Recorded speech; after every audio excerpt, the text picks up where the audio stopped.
interior design institutions around the country. So we're very happy to have Annie joining us in the ranks today. Mohammed Sharif will join us shortly. He's taking care of some things quickly before he signs on. Mohammed is an assistant adjunct professor in the UCLA Department of Architecture and Urban Design, where he's served on the faculty since 2011. He teaches in both undergraduate and graduate design and comprehensive integrated design studios, and was the director of the summer programs there from 2017 to 2019. Mohammed has over 20 years of experience between his own firm, Sharif Lynch Architecture, and previous work with firms including Koning Eisenberg. He holds a Bachelor of Science in Architecture and a Master of Science in Advanced Architectural Studies from the Scott Sutherland School of Architecture in Aberdeen, Scotland. We also have Rasen Ventislavov, who's on my screen down there next to Annie. Maybe Rasen, you can raise your hand. There he is. Okay. Rasen received his philosophy PhD in 2011 from the Graduate Center at the City University of New York, and has been teaching philosophy at Woodbury since 2012. Originally from Bulgaria, he lived in Brooklyn, New York for 13 years. While pursuing his doctoral degree in New York, he taught at the City College of New York and the Fashion Institute of Technology. His primary research interests are in aesthetics, art criticism, and the history of philosophy. He has published and presented work on architecture, popular music, curating, urbanism, and performance art. He regularly teaches the core ethical systems class at Woodbury, along with many upper division electives such as the philosophy of architecture, celebrity, the body beautiful, and the philosophy of history. We're lucky to have him. And then Lois Weinthal, our farthest flung critic from Toronto. Lois is the chair and professor of the Interior Design Department at the Ryerson School of Interior Design in Toronto, Canada. Her practice investigates the relationship between architecture, interiors, clothing, and objects, resulting in works that take on an experimental nature. Her teaching explores these topics where theoretical discussions and seminars are put into practice in design studio. Her seminar teaching led to the publication Toward a New Interior, an anthology of interior design theory, which was published by Princeton Architectural Press in 2011, which organizes the interior as a series of layers that surround the body. She is the editor-in-chief of the journal Interiors, Design, Architecture, Culture. Previously, she was director of the interior design program at Parsons, the New School of Design, and graduate advisor for the Master of Interior Design program in the School of Architecture at the University of Texas in Austin. She received her Master of Architecture from Cranbrook Academy of Art and a Bachelor of Architecture from the Rhode Island School of Design. She currently holds the position of honorary professor at the Glasgow School of Art in Scotland. So heavy hitters today, which is very exciting. We have 4 projects that we're going to look at this morning. And one thing that's maybe a distinction between the interior architecture reviews versus the architecture reviews at Woodbury is that we actually mix the graduate and the undergraduate students together. So the first project that we'll look at this morning is one of our Master of Interior Architecture students. And then the subsequent 3 projects after that will be undergraduate thesis projects. So I think without further ado, we're ready to go. Reem is going to be our first presentation this morning. So Reem, whenever you are ready, the stage is yours. Hello, everybody.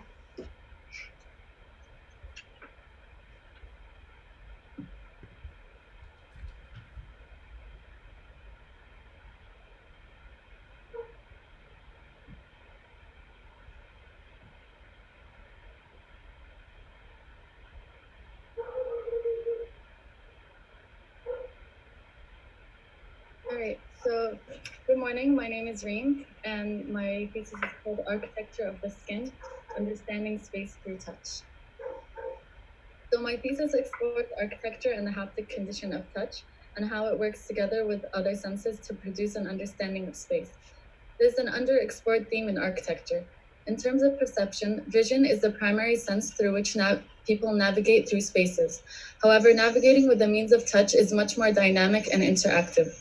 Tactility and tactile elements can be wayfinders and guides through architecture and space, while helping develop a deeper understanding of our surroundings. So my client is Johan Koenig. He's a blind art dealer and gallery owner. I chose him as my client because his partial blindness enhances his haptic abilities. And my building is what is now known as Antevilla, but my focus is on the building prior to it becoming known as Antevilla, when it was an old lingerie factory. So I conducted some material research to help me understand qualities of specific materials, such as Anne Holtrop's project, when he poured plaster into a pillowcase and formed it against the wall.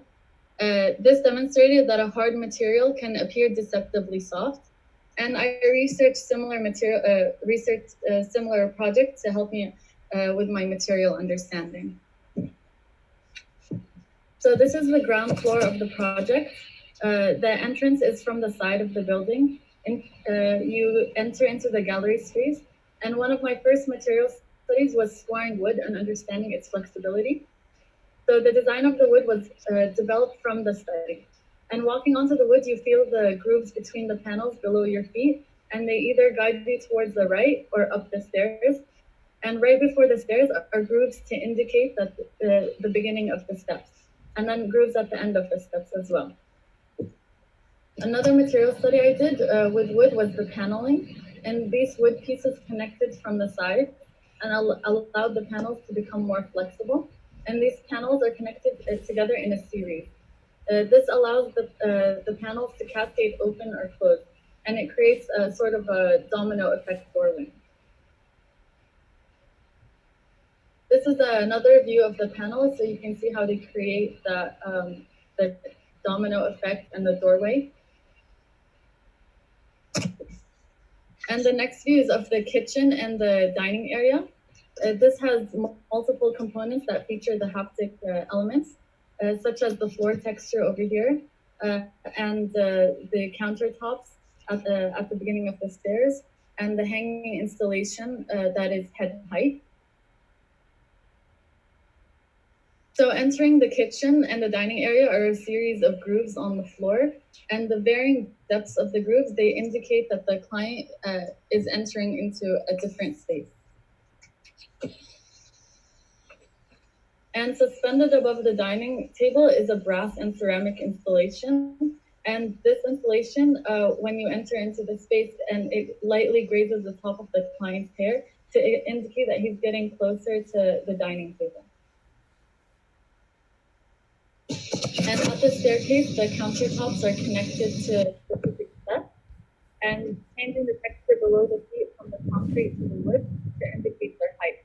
And then the railing also alternates from leather to brass back to leather to indicate the beginning and the end of the stair. So this is the second floor of the building. And on the second floor, there are multiple floor elements that allow you to navigate throughout the private area. There are raised discs on the texture on the floor to increase the floor increases as you get closer to certain areas. For example, when you're about to enter the bathroom area, or around the bed, or around the office area. And these raised discs, they slightly increase in height as you get closer, they increase in height only closer to the walls to indicate the proximity to the wall. So this is the view of the second floor, and instead of dividing the spaces with walls, I divided the spaces with micro-architectural objects, such as the closet, or the office, or the bathroom soap wall. And over here, the railing that goes up to the roof, it also flows down into the space to create a closet area. And the floors they also create a separation between the spaces. And this is another detail of the railing. It's a hanger groove, and this prevents clothes from sliding, and it allocates a slot for each of the hangers. Here you can see a close-up of the floor discs and how they increase closer to the closet area and to the bed area, and then in the center they disperse. And the next view is of the bathroom soap wall. This is another material study I conducted where I carved and formed soap. So the wall doubles as a source of soap and as a design form that weathers with use over time. And the floor tiles here, they also indicate the nearness of objects.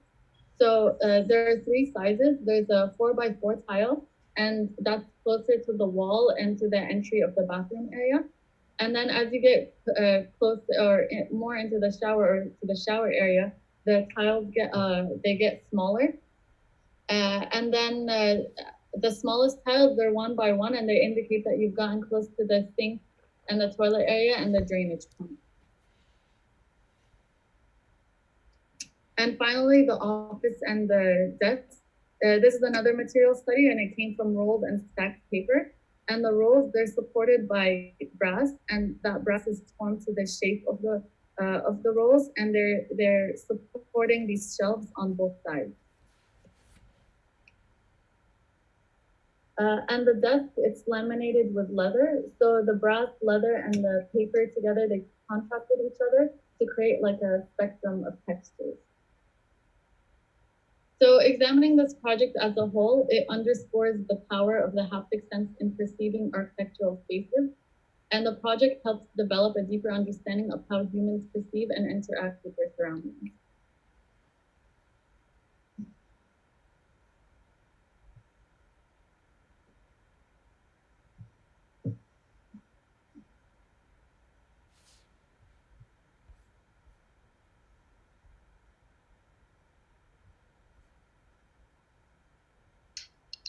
I saw this project, a couple weeks ago or something like that?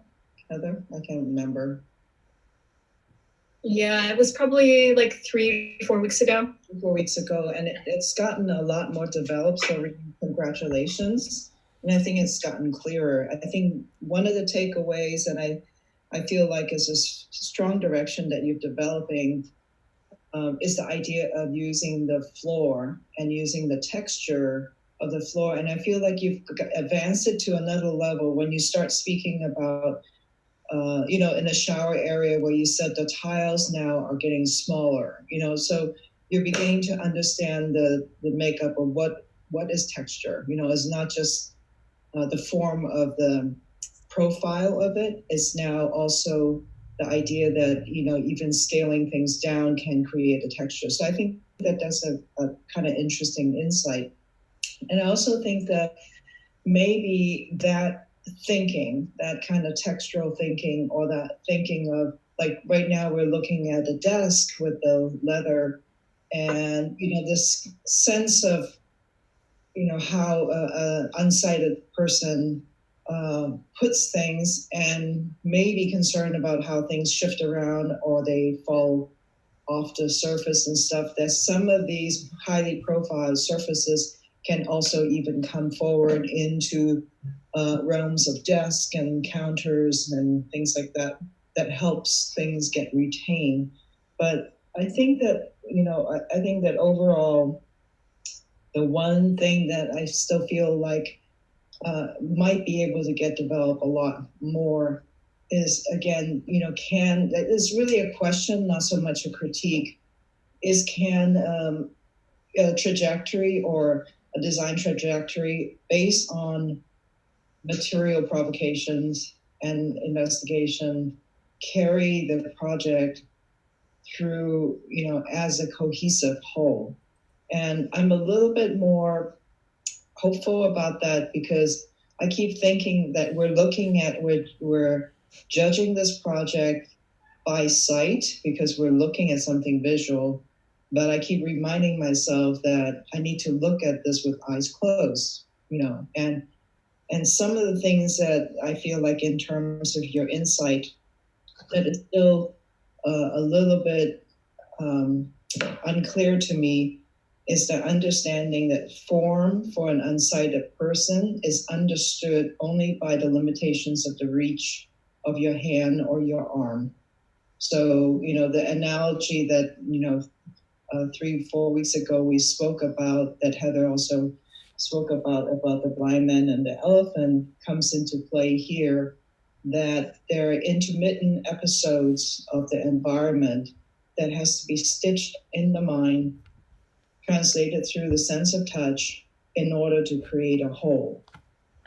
Of course, right now we're not talking about the acoustical environment, how the sound reflected within an environment actually can help us understand the volume of the space and the general mapping and distribution of forms that reflect sound in a large way. We're not talking about that. But I think that it's very curious, and I wanted to hear more from others and from you as well, how the the understanding or concept of space for an unsighted person, and how it's actually being understood in these tiny episodes of intimate touch, right? And that you stitch it together, and what stitch it together into a whole, other than the modality of touch. What else is at work here that kind of give you the total cohesion and understanding of the space, if that is the only primary sense? So that I'm still not quite clear from your thesis. Could we expand on Annie's points with the plan as a reference image? The second floor or the first floor? Just the ground floor, actually. And I would just add to that, Annie, the kind of the disposition of things in the plan, entry at the corner, the relationship of the unsighted human to the perimeter, to something that a core that's sort of centralized. I would just add surfaces and objects in relation to boundaries. Right. I mean, to kind of reiterate, I mean, I think that to just take that point a little bit further too, and I wanted to give others, time to chime in too, is, if we don't have the hierarchy of sight, which is you understand a big form and then you kind of go into greater details of different scales, as you understood it, that you're only operating by touch always at that kind of very close range, intimate scale, right? What does that really look like? I'm just so curious about, if you've never seen space before and you only somehow, come to understanding of space only by touch, and you're only limited to that scale, of the touch sense. What does border mean? What does threshold mean? All the things that we talk about, the nomenclature we use to describe conditions of space, Mohammed, that you spoke. Do we have a new vocabulary? Does threshold mean something else? Right. Right, because everything is a threshold now for the touch sense, right? Once you change from one texture to another texture, that's a micro threshold right there. Mm-hmm. So how does scale work up, in an unsighted experience? Mm-hmm.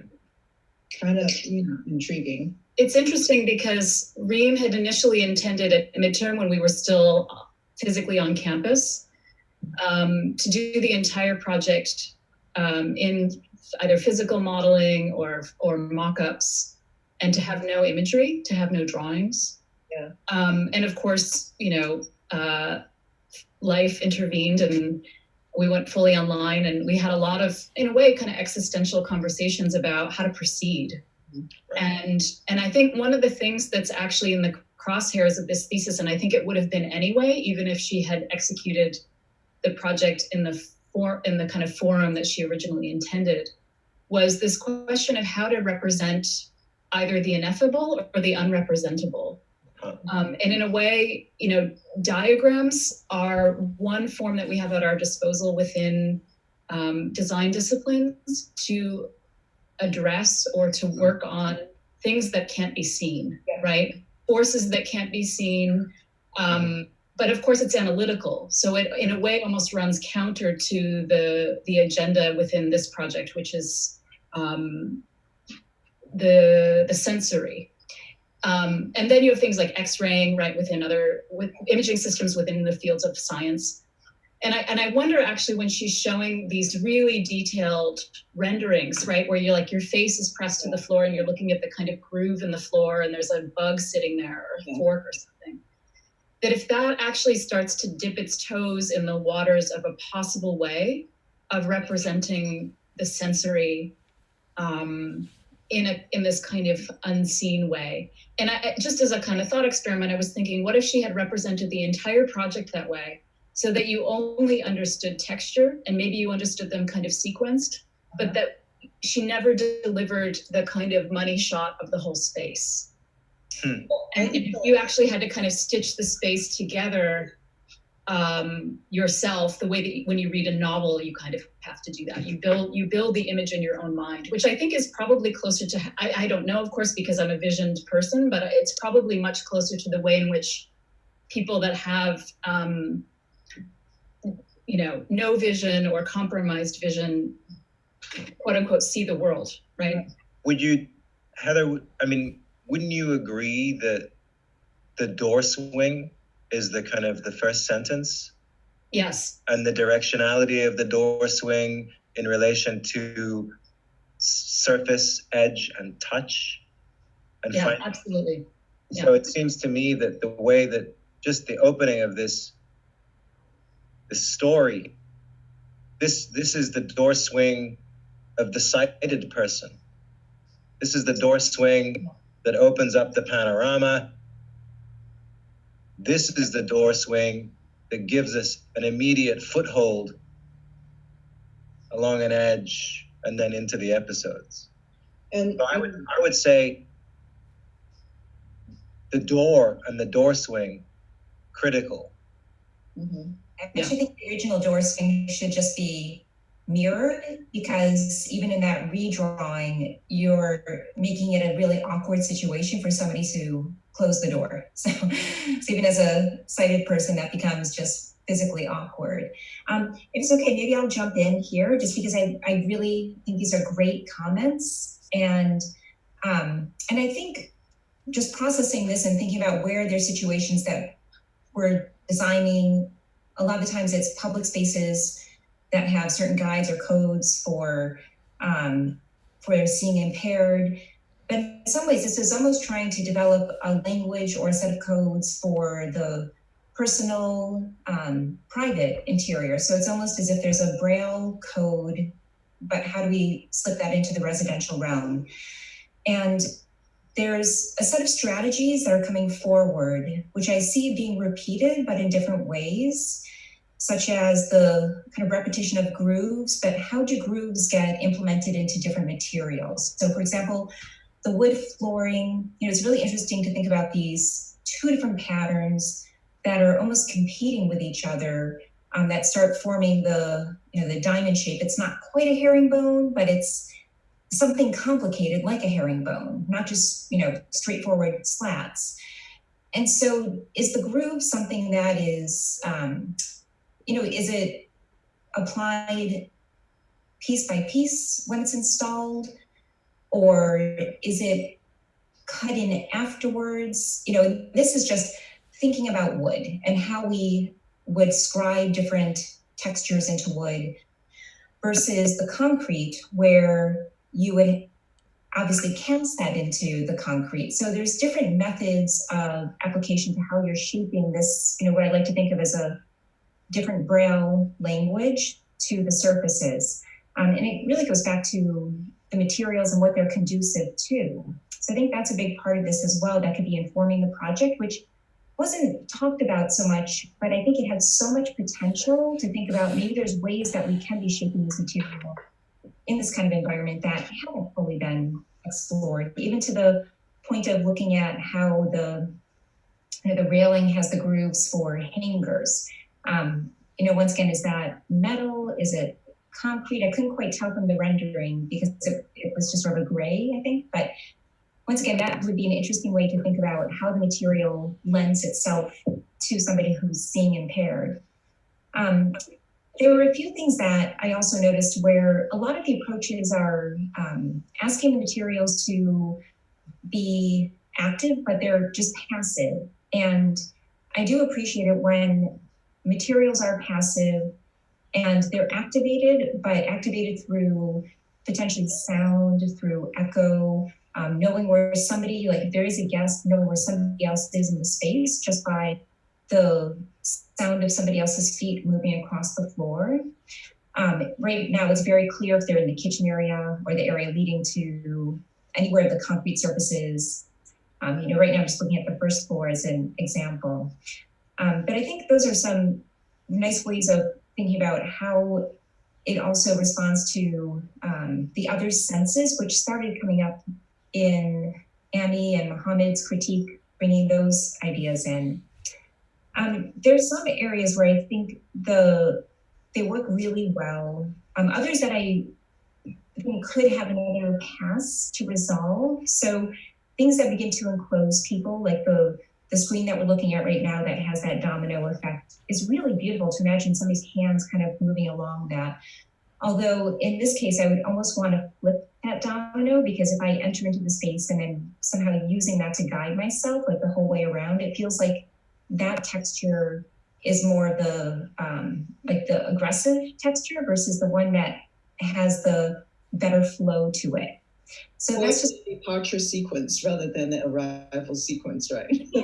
yeah, exactly. Yeah. And then there's also the piece that is, maybe if we can go to the one that shows the dining room or the kitchen area that has that piece above the head.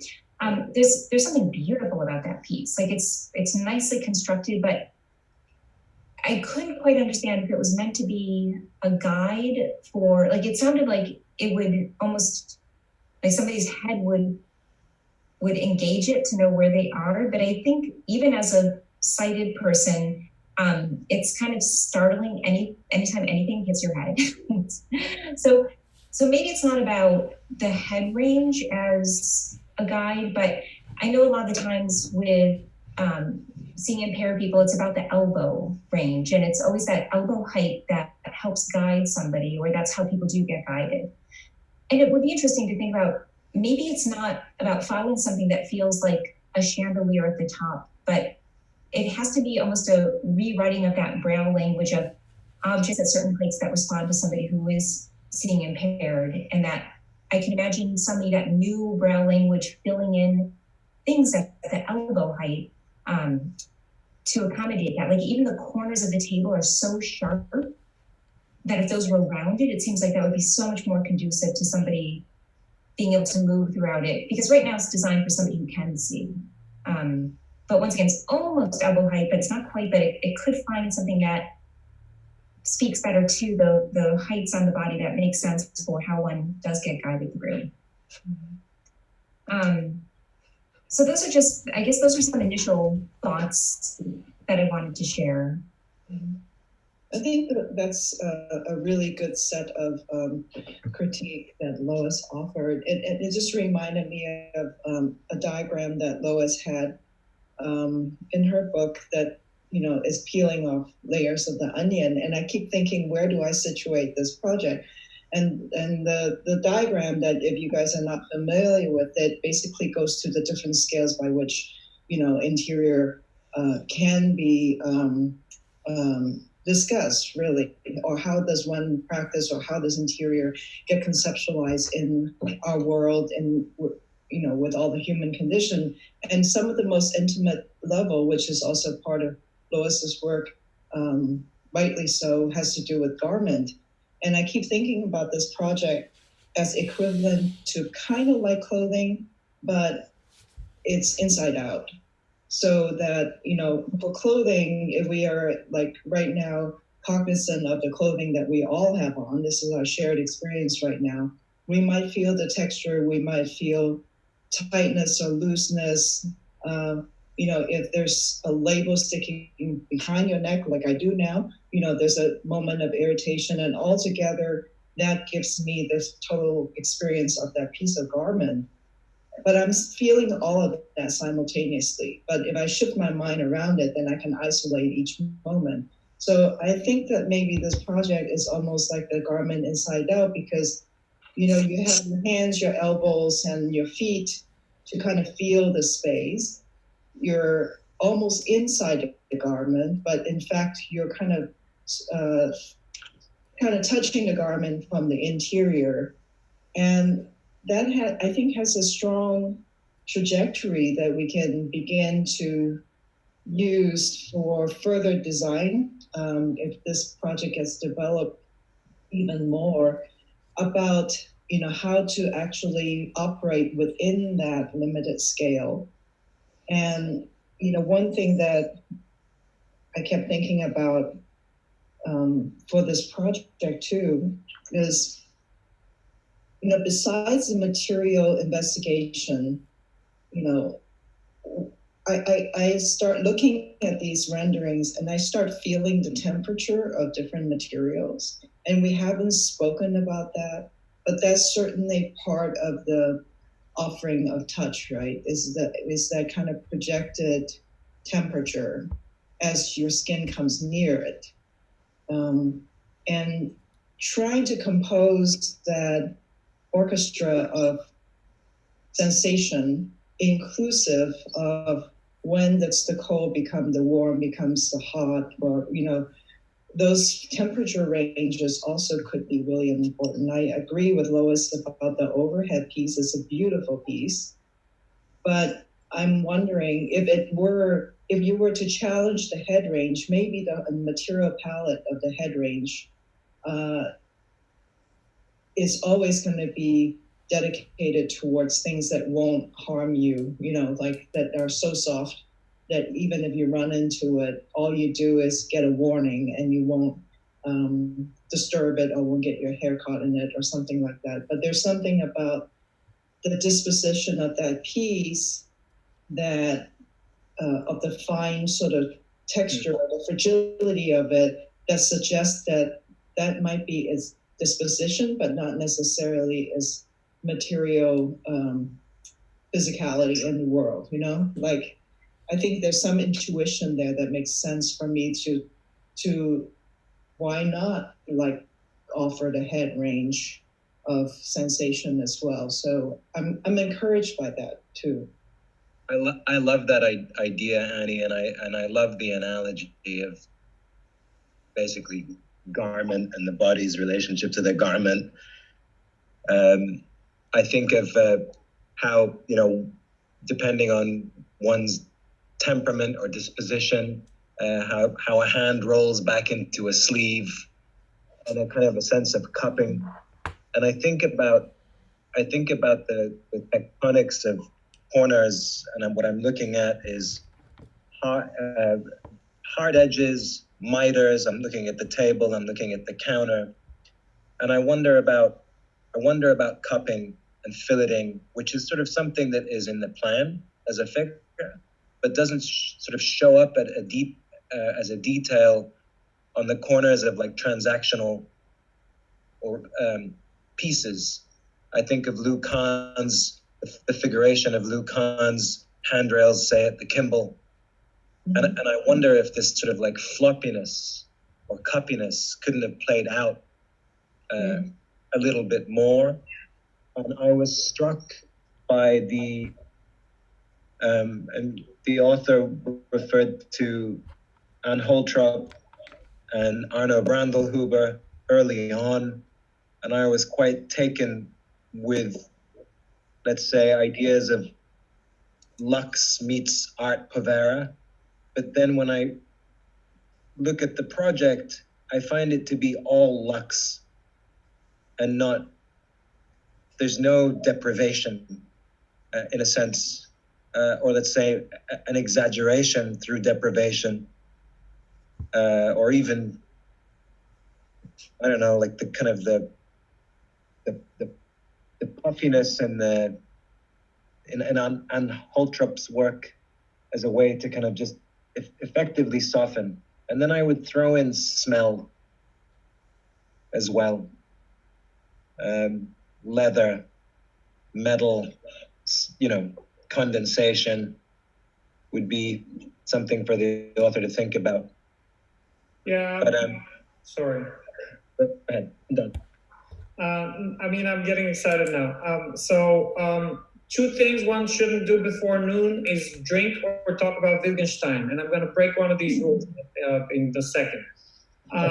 So one of my favorite things that Wittgenstein ever said was, if a lion could speak, we wouldn't understand them. And so there is that, threshold of intelligibility. How much do you understand the unsighted experience, right? And I think it's interesting. So Reem, imagine this for a second. If you have the subtlety of engagement in space of a person that is visually impaired, right? Then even the smallest detail, even the tiniest detail would make a difference. And considering that a lot of people that are visually impaired live in normative environments that have nothing to do with your design sort of setup, right?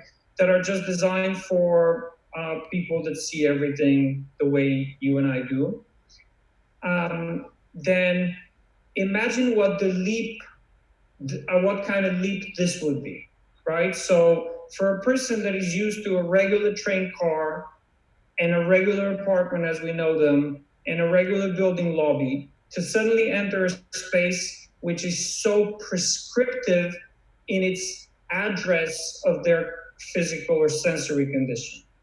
So the difference between a normative apartment out there and what you've designed is kind of like the difference between a Gregorian chant, one of these very subtle choir music pieces, and a Christina Aguilera concert. And you've designed a Christina Aguilera concert. This is so loud for anyone, impossibly loud and prescriptive. When I say prescriptive, I mean, Heather and Annie and Lois have spoken about narrative, right? But think about what you've done. You basically designed a life so programmatically and so forcefully. And I do agree with what Lois was saying, is that the redemption is the closest possible, the micro view. So the closest you get to texture, then the more you'll be able to undress or redress that specificity and that prescriptive model that you assume as a person that has perfect sight. So the problem is that you've told the story already, and we're all urging you to untell, to leave it open, to open the possibility for the person that is visually impaired to engage this space, and in all the rich ways that you're hoping for. And there's so many glimmers. What Annie was saying, because Annie was the first one to comment, is how exciting some of these moments are. And I think we're all on board. And it's actually quite a pity in your case with your project that we don't have tangible models to play around with. But since you have so many ideas, like the chandelier and that, the desk, which I find a preposterous proposition, the folded paper and everything, but there's so much potential there. I wish you could just completely give up all of the prescriptive. You stop being the movie director and start being the set designer or the carpenter or the screw, right? So the more you retreat away from these visual normativities, the closer you might get to that lion or to speaking their language. I have two last points. One has to do with looping back to Heather's comment on representation of this project and how does one convey when one does not have the actual physical object that we could have all shared. If we go to one of your close-up rendering, right? Any one of them, like maybe even that one? Okay. So this one is meant for the head. So maybe the desk, actually, because there's a hand in there. Right, so let's say this is actually very much meant for that moment when one touches the table. And you've done your job about rounding that corner and just making someone touch that kind of forward edge of the leather. That brought some idea to my mind about the duration of engagement. I think that's a one aspect that needs to be spoken about, and I'll link it to representation. Here you've sort of invited us to visually touch that forward edge of the leather desk as well as the surface of the leather. Our hand does not reach the back. So we don't really engage the paper. We're much more engaged in this representation with that edge condition and the materiality of the desk. So even in this investigation, which is meant to be a representation, it speaks about the role of the paper, and what is it contributing? How is it contributing to this melange of experience at this one moment? And I think that we've spoken, like maybe a few weeks ago, about the issue about hybrid, and that these materials are existing not so much as a kind of mesh, but they're existing as a transition, and there are always hard boundaries between one material to another, and they're kind of meant to be a hybrid composition when one understood this one moment. And I'm wondering if that's limited, because I'm curious at this moment in the representation to see iterations where the paper begins to lay and get inlaid into the leather, onto the surface in some way that may be distorting the shape of the wall that you would have touched.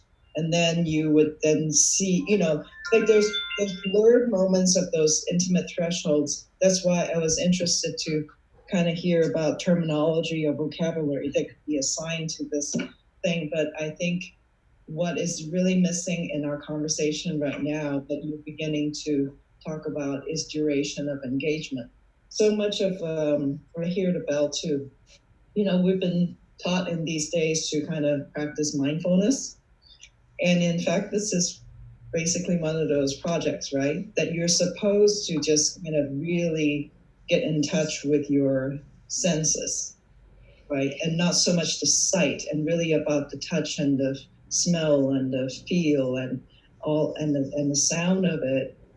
In terms of that dining room table, I can imagine that there's one sensation which we didn't talk about that has to do with duration and engagement is the taper, right? So how long can you actually keep being invited to touch a surface until it transitions into something else?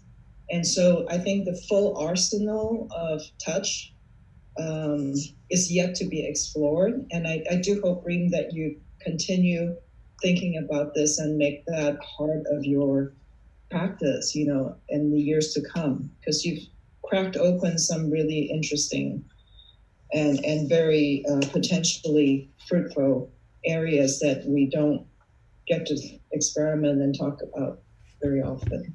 We're going to have to move on because my coffee has not kicked in this morning, and I set the timer for 30 hours rather than 30 minutes. Oh.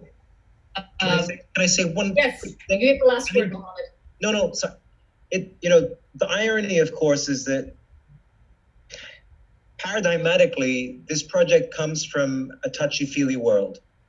We are now in a world where touch, don't touch your face, don't touch that surface, don't touch that person. I'm not exaggerating, but it's where we are. And we are in an antiseptic, confined world. And so it's just something also for the author to think about. And I don't mean that at all negatively, but wow. Don't touch your face. Don't touch that thing. Yeah. Don't touch that person. Yeah, this is an unintended happy accident. Never was there a more meaningful time to do this project, right? That's a great place to end. Thanks, Mohammed. Congratulations, Reem. If you could unshare. Thanks for sharing now, unshare. Christoph's going to try and make a slight adjustment to the screen because apparently the presentation part of it's getting cut off on the YouTube live stream. It should be fixed now, but YouTube is always like 30-second delayed, so okay. We won't see it on YouTube. And I can't see my own screen right now, but unless I'm mistaken, I believe Brittany is next. Yes. Okay.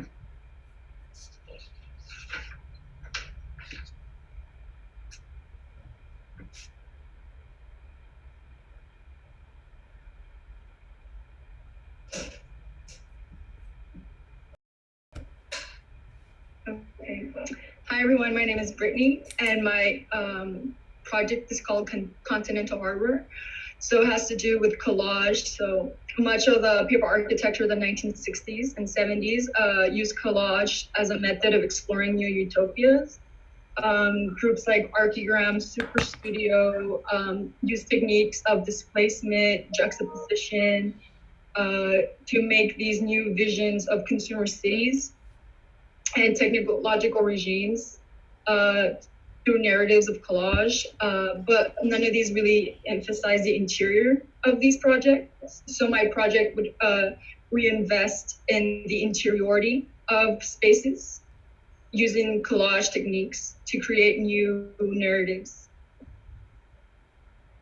So starting off, during the whole process of this, I did a lot of sectional diagrams, trying to find interior spaces. So here I used a Boeing 747 as a scale reference in each of these interiors to find these like massive interior spaces to see how it relates in scale. These would be more of the imaginary stuff that was never created sections. So this would be Super Studio and Buckminster.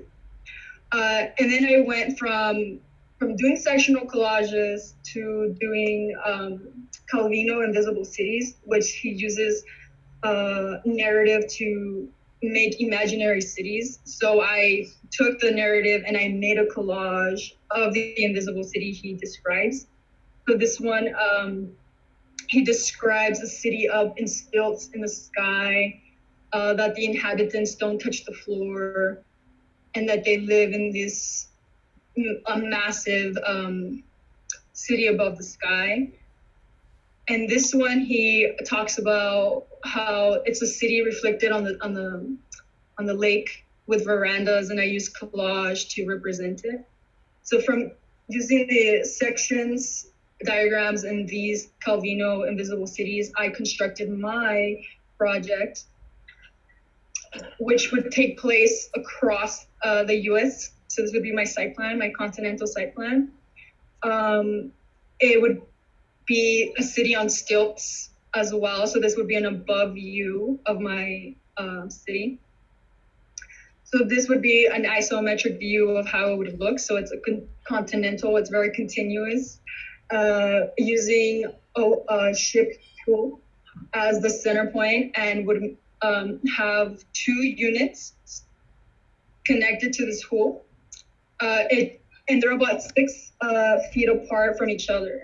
So how we're living now in a pandemic, we have to be 6 feet apart from each other. And they're mirrored, so you can have new experiences and seeing each other, but being in quarantine and still being able to communicate and have community with each other. So this would be a close-up of it to have more detail of how it looks like. So you can see each other and all these programs within the space. This would be the floor plans. So these would be a manhole from the heel going up into the ladder, the entry to the kitchen area, a table, a desk, a sitting area, a bedroom, and a shower restroom. And this would be my first section, showing the entry of it, and the shower space, and the desk and kitchen. My second section, showing the entry and the longitudinal view of it. Here would be the entry, how it appears. Coming up the ladders, going into the space.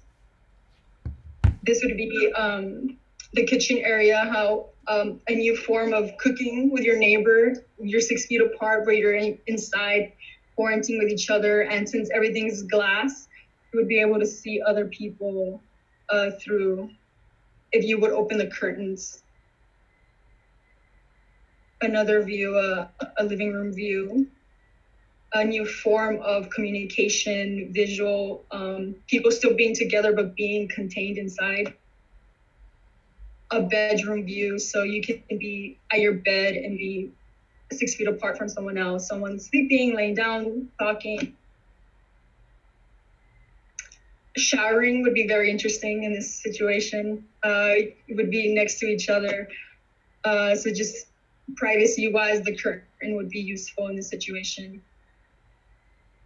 And this would be a representation of how it would look like. So it would be a city in the sky above the clouds with new fresh air to breathe, and the earth would be contaminated from a pandemic. So that's my project. Thank you.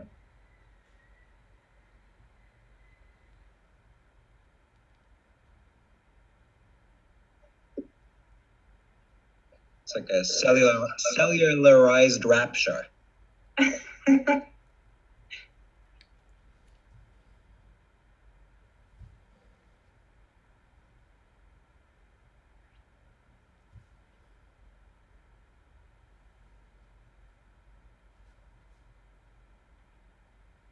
Brittany, I want to hear a little bit more about your research into the modality of collage and how it's played through. I mean, I see aspects of it in the design trajectory in this process. Can you talk a little bit more about that?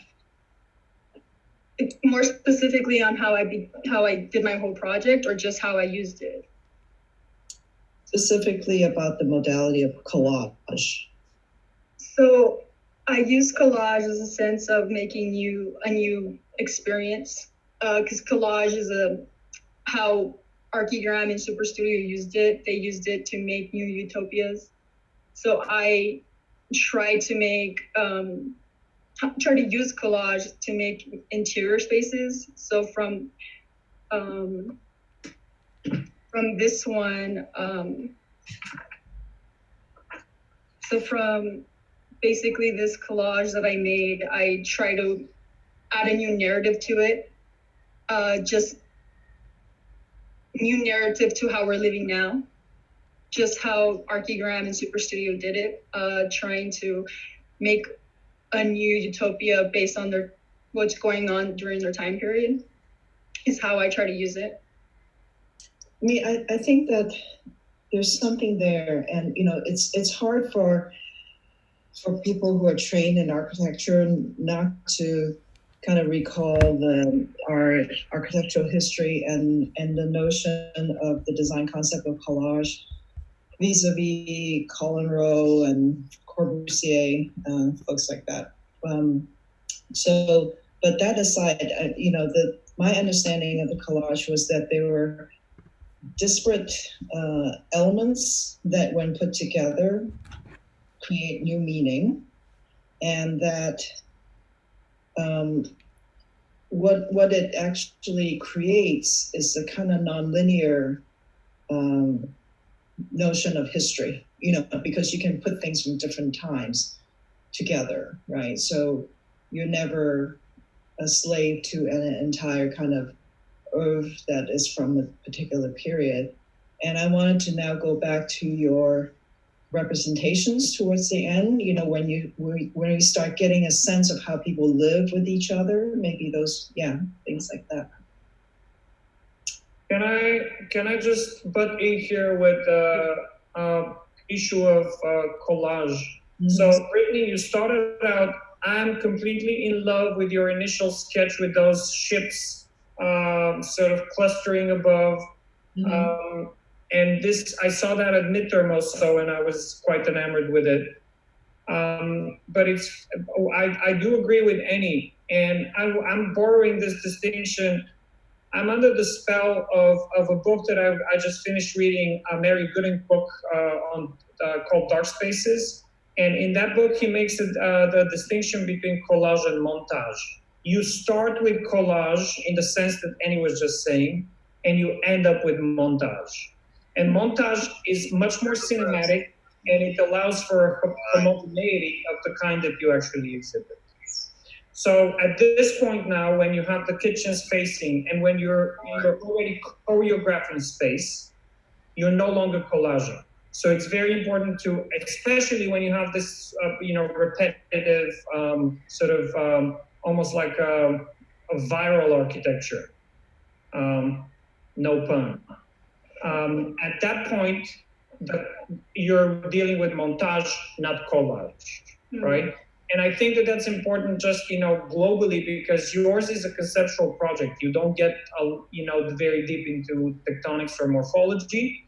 So in that sense, it's very, very productive to dissociate from that initial collage stage of your project, or maybe bring it back, whatever you prefer, right? Okay. Thank you.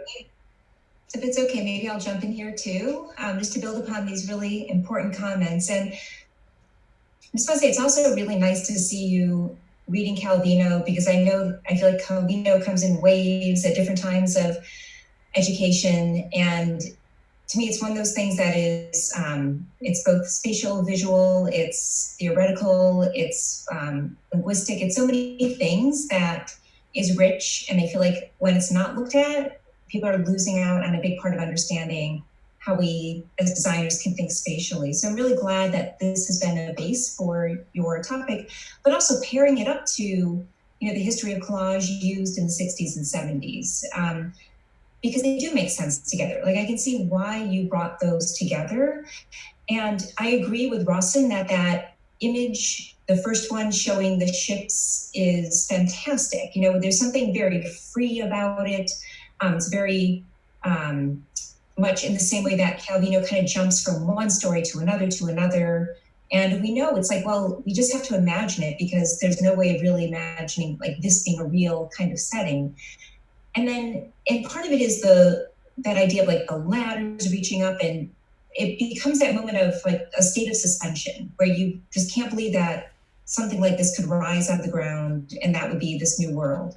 Mm-hmm. And so as you take us through your project, and if we can actually move forward, maybe almost like going back to that slide that shows the kitchen view, because I think that is a really great one in terms of when you're asking that question about how can collage be used to give this new vision for the interior, which really does kind of get set aside in terms of the history of the really big views. And to me, this is one that's so important that, as Annie was saying, goes back so much to the way Colin Rowe was writing about transparency, that whole kind of group at that time that were really investigating the role of glass. And it's interesting that in your layout in the plan, really everything programmatic gets pushed to the edge. Like, it's always based around the perimeter.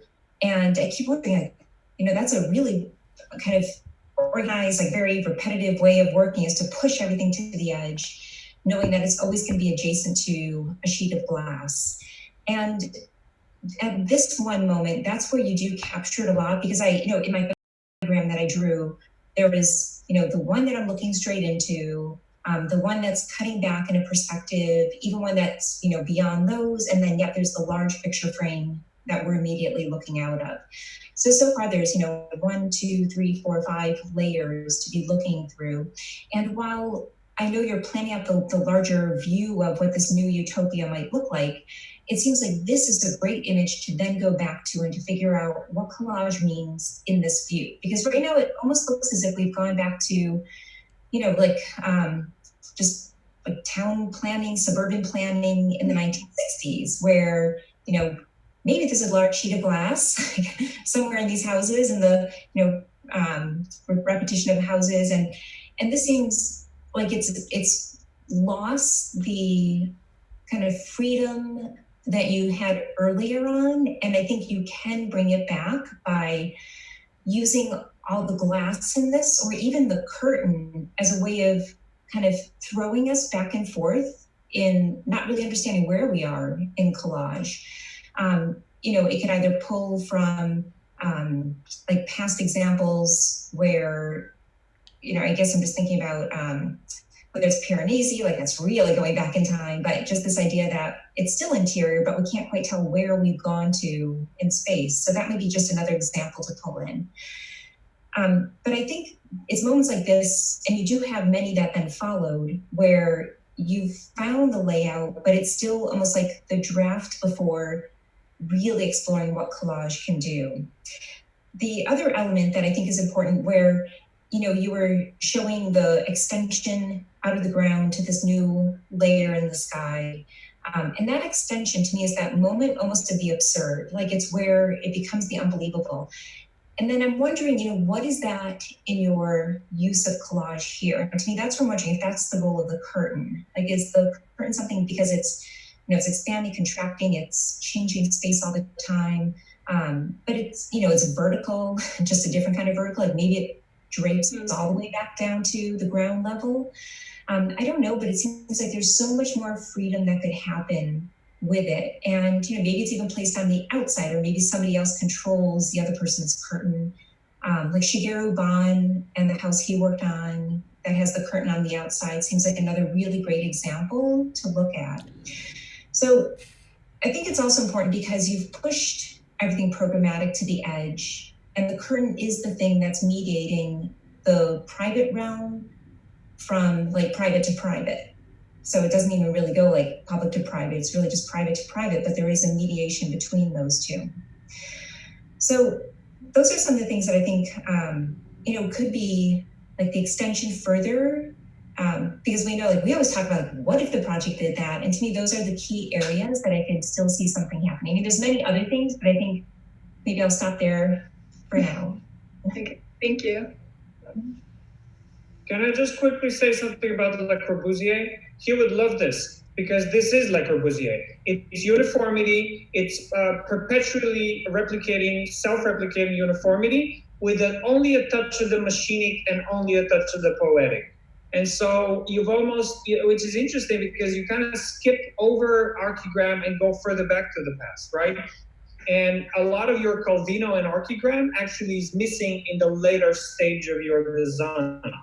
I think that if you wanted to honor someone like Peter Cook, you need pirates, right? Or piracy as a sort of a model of exploding the uniformity. Thank you. I think, Mohammed, I wanted to get to your point of what you posted on the chat, and the term that came really kind of jumping at me is the term redemption. Because I keep thinking, in this scenario, what are we being redeemed from? Right, that to me is the key question. Yeah, I agree, and that's the question that I would put to the author, and then to Russen's point about a kind of a micro Corbusian city planning is, I'd include that in the sort of question. I think, let's pause that aside, and I think that Lois brought up a really good point. Whenever we look at design, the architectural thinking is that there is one thing that does more than one thing, that does a whole host of things.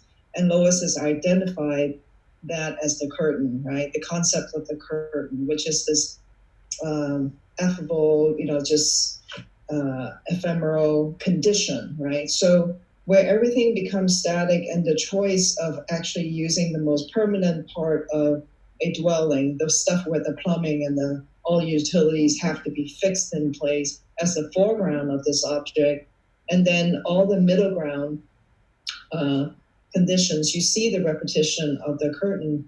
It almost signals that there is something about that element, repetitive, serial in nature, and ever present, that must be somehow attacked. It's got to be investigated. So I think Lois brought up a really poignant aspect of a place where I would actually chase this down. I mean, if you reference Archigram, one of the early projects where they actually took the so-called picture window facing the street, and in all these kind of almost like suburban houses, you see pictures that collage with whatever the home dwellers want other people to think that their interior is going to look like, whether it's Victorian or Louis XIV or whatever. And it seems like that curtain has that ability. So, but going back now, stitching back the idea about the curtain and just trying to kind of mix it up a little bit with what Mohammed was talking about, the redemption, I still wanted to hear from Brittany, what do you think was the unsatisfactory aspect of the status quo, from which this Calvino Invisible City scenario offers a solution? Like, what's the problem? What was the initial problem? Sorry, I'm trying to understand what you're trying to ask me. Like, how did I get from the Calvino collage I made to here? No, actually, like to get to here, meaning that like a design solution generally is a reaction towards some kind of a status quo that is not satisfactory. Right, even in Calvino's Invisible Cities in the writings and his talking about this city that's built on stilts, there must be something about the freedom that was, this is the antidote to something, right? So your imagery here is an antidote to something that was not satisfactory. And I think that, it's important to understand, what are we reacting against? So when I started the project, the pandemic really wasn't going on. And until I needed to further the project, I started thinking of how do I connect collage, what I was doing, to a project now that would kind of relate. So when we had to go into quarantine is when I started thinking about, it kind of makes Calvino's Invisible City kind of relates to what we're going through now. Uh-huh. How, we're going up these stilts in the sky and we not try to be contaminated. So I try to make a narrative from that collage that I made, and that narrative from Calvino into, I guess you can say, a narrative now of how we're living, of how it can be like a utopia now, because there's a bunch of questions now about domestic living, how the future is going to be architecturally now after this pandemic is over. So I try to kind of emphasize that in my project. Yeah, I think it's important. I mean, Mohammed just put another thing on the chat, which is the kitchen sink window usually is for looking out, not for looking in. And in this case, you challenge the kitchen window, where most of us are washing our hands all the time in every sink available in the house, right? So there's something about that it begins to be very, distinct, in terms of commentary on our condition right now. I keep thinking about whether we also have another way of tuning this project, which has to do with Benjamin's task of the translator, about, do we consider the receiver, and is that going to be a fruitful condition, or do we actually just wanted to, in your process, look at that specific transition from one language to another, to Calvino to this? Like, can we go back to that moment where things are all possible, but not quite determined yet? And if you were to really microscopically look at that condition from Calvino's Invisible City to the kind of address of the pandemic, living, where is that sweet spot where one actually does a project? Mm-hmm. And I think that you jumped ahead a little bit into the other world in the moving across between these the two conditions, and trying to find that language that bridges, or the process of creating a language that bridges. I know I'm talking about it a little bit more theoretically, but I think that sometimes it's important, especially in a thesis project, especially as yours, to actually dwell a little bit longer in those theoretical discourse. And so I'm offering that as like another sort of viewpoint, how far can we stay in that Calvino and move towards the next one? What is that language that is best to use to translate? Can I just take it to even more abstract places? So Annie, thank you so much for the question. What civilizational problem are we trying to save here? Because it made me think of pandemics generally, right? And the way they were received. So Foucault in Discipline and Punishment has an entire chapter about basically the disciplinary mechanisms coming from the government, right, that try to organize the spaces we share in times of pandemic in the 17th and 18th centuries. And so what ended up emerging from that is something that Ken Frampton calls universal technology. So it's not only the state apparatus, which is the government getting into our lives and telling us what to do, which has been going for a while, but it's also that universal technology that architecture has been using and reusing. And so Corbusier was someone that was reacting to the Spanish flu, right? So a lot of the architecture and a lot of the universal technology that he was applying was a sweeping gesture against the randomness of a viral infection, right? And so I see Calvino as Calvino's Invisible Cities as a poetic response to universal technology, because there's something normative about calling Venice a particular place. He wanted to explode Venice into all of these idiosyncratic possibilities. So he keeps describing the same city, and it's always Venice, right, in each one of these chapters, except it's, he calls it different names and puts it on stilts and everything. So it's interesting, though, because I was thinking earlier that yours is a Corbusian project, but I think the subversion, and Mohammed made me think of this, is actually the full visibility, because it's, on the one hand, it's very surveillance-like, where you can see your neighbor and everything, but it's also a subversion of that old sort of almost medieval model of hiding behind walls from a virus, right? Because of the visual access. So this is kind of like, it's almost like, living in an Instagram feed, right? Because it's always presenting and representing, right?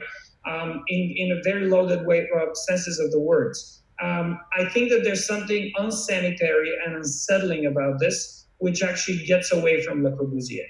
So even the fact that you have a horizontal condition in these sight lines, and intrusive as they are in your sort of schemata, I think is onto some a level of subversion that I find exciting. Mm-hmm. Thank you. I mean, I think that when you said that there's something unsanitary about this, that this is, and again, we talked about the media consumption that you refer to.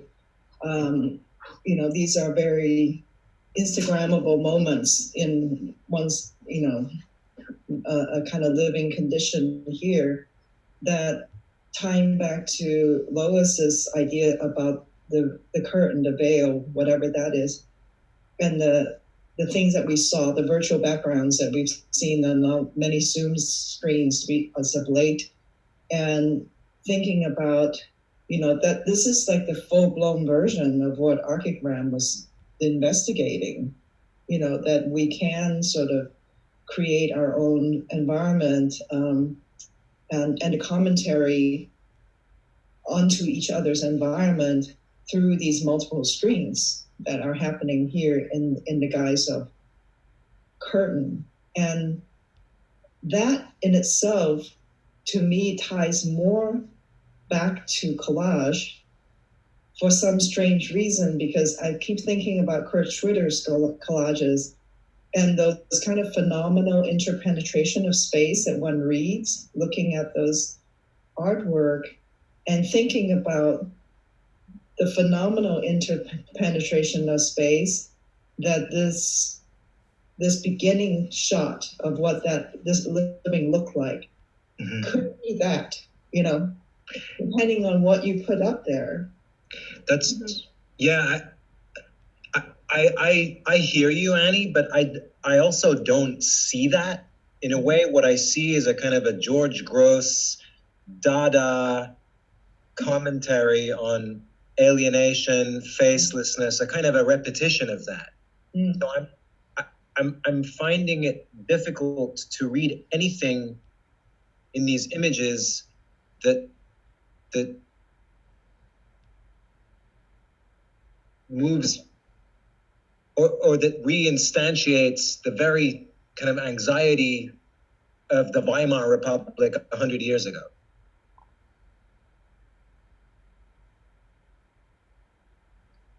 I mean, could we see this as a sketch and not as a representation of a real sort of full-fledged condition? I mean, it sets up, if we diagrammatically analyze this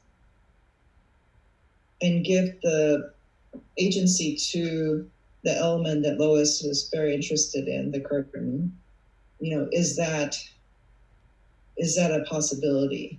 I mean, I don't know about the boat. The boat comes in that, I mean, maybe the boat we didn't talk about, but maybe the boat is the other. We'll have to wrap up soon, but I've been thinking about this notion of biotrust that's being floated around right now, where you enter into a kind of pact with a closed circle of people that's really about care and looking out for each other if someone, you know, falls ill or needs something. But it's also really about how people live together in a fairly constrained environment, right? A much smaller kind of footprint of patterns of living than what the architecture usually affords. And then how you negotiate contamination and health within that physical constraint. And I was just wondering if you removed all of the glass and these units all got a little bit closer together so that you could actually physically touch each other. And then the curtain, which is of course this malleable, constantly negotiable thing, becomes the sort of agent of assisting a kind of biotrust. It might actually radically change the project. Yeah, definitely would. Right. Any last comments for Brittany? I think it's a really thought-provoking project and very of the moment. You know, I'm glad we are able to have this conversation. You know, so you're kind of turning on a dime because of the pandemic. You know, and feeling brave enough to address this situation. I think it's commendable. Thank you. Yeah, I agree with Annie on that. It's really bringing up a lot, but also really asking you to understand, I think, the whole history and relationship between architecture and interiors history and that relationship between each other, not just, you know, projects that were built, but the role of representation between the two disciplines. And it's nice to think about how this project is saying, you know, that role of representation in interiors needs to take a different path, and one that, you know, if prompted by something as like insane that we're in right now, to help move it in that direction, it would be really interesting to see that evolve. Thank you. That's a good point. Thank you, Brittany. Congratulations. Thank you. Thank you, everybody. Okay, so next up we have Heitan.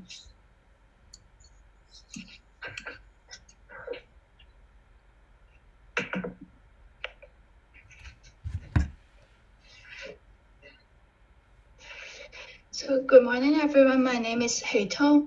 The project that I'm going to present today is called the Everyday Illuminate. It's more about the light and especially the sunlight. So as we know that sunlight is an energy that's very important for all the human being and also for other animals. So going back to the history, we know that the essence used the solar clock technology to calculate the time of the day. So in my project, I'm focusing on how to use the clock the clock, the solar clock technology to put it in a building to allow people sense the sunlight at the same time to like live with them, become part of their life.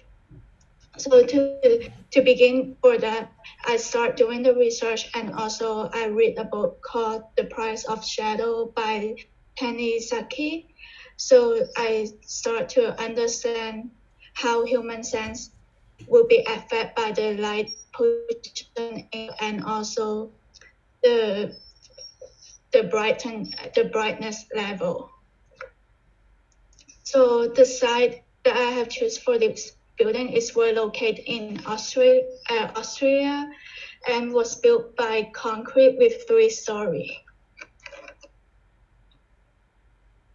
So to move forward, I'm going to turn the house into a solar clock, meaning that there is a very specific way to line them in time of a day, run around the house and illuminate kind of everyday activities. We can see in this picture, for example, you can see that the sunlight go through the opening to kind of like make you sense that, oh, it's time to wake up, like, and also the sunlight can, even though the opening in a specific way, at the same time, other opening we're gonna have the sunlight too, and also give you a different sense of it. So this is another rendering is about like the office hour time, like how the sunlight fall to the paper on the desks. And this one is about like more like how other opening work together and create a big, like even though the people are not standing in a specific area, but they still feel about the sunlight. So by using the illumination to create the atmosphere of the light and forming specific time of day, also control the light to celebrate all the small activities at the same time, kind of like organizing your time and work with ordinary too. So in the first floor plan, we can see that the light go through within 2 buildings because of the column, because of the hole. So when people like standing in this area, they can also sense feel the other stuff from another building because of how the hole and also the opening connect each others. So this one is the first floor of the building, and it's mostly about the kitchen and also the office area. And this one is the second floor building about the bathroom. So in the section, we can see more clear that how opening link to the human sense. For example, when people is cooking in this area, the smell and also the taste can also go through it to the opening to another area to let people feel that it's kind of like a negative way to show the time, like make them feel that, oh, it's time for breakfast or for lunch. So overall, my project is about like how the sunlight, the angle, and also the location and the temperature affect the human sense, also affect the like smelling, taste, and the feeling, the touching sense too. So yeah.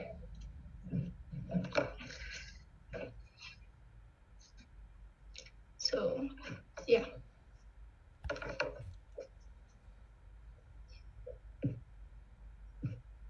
So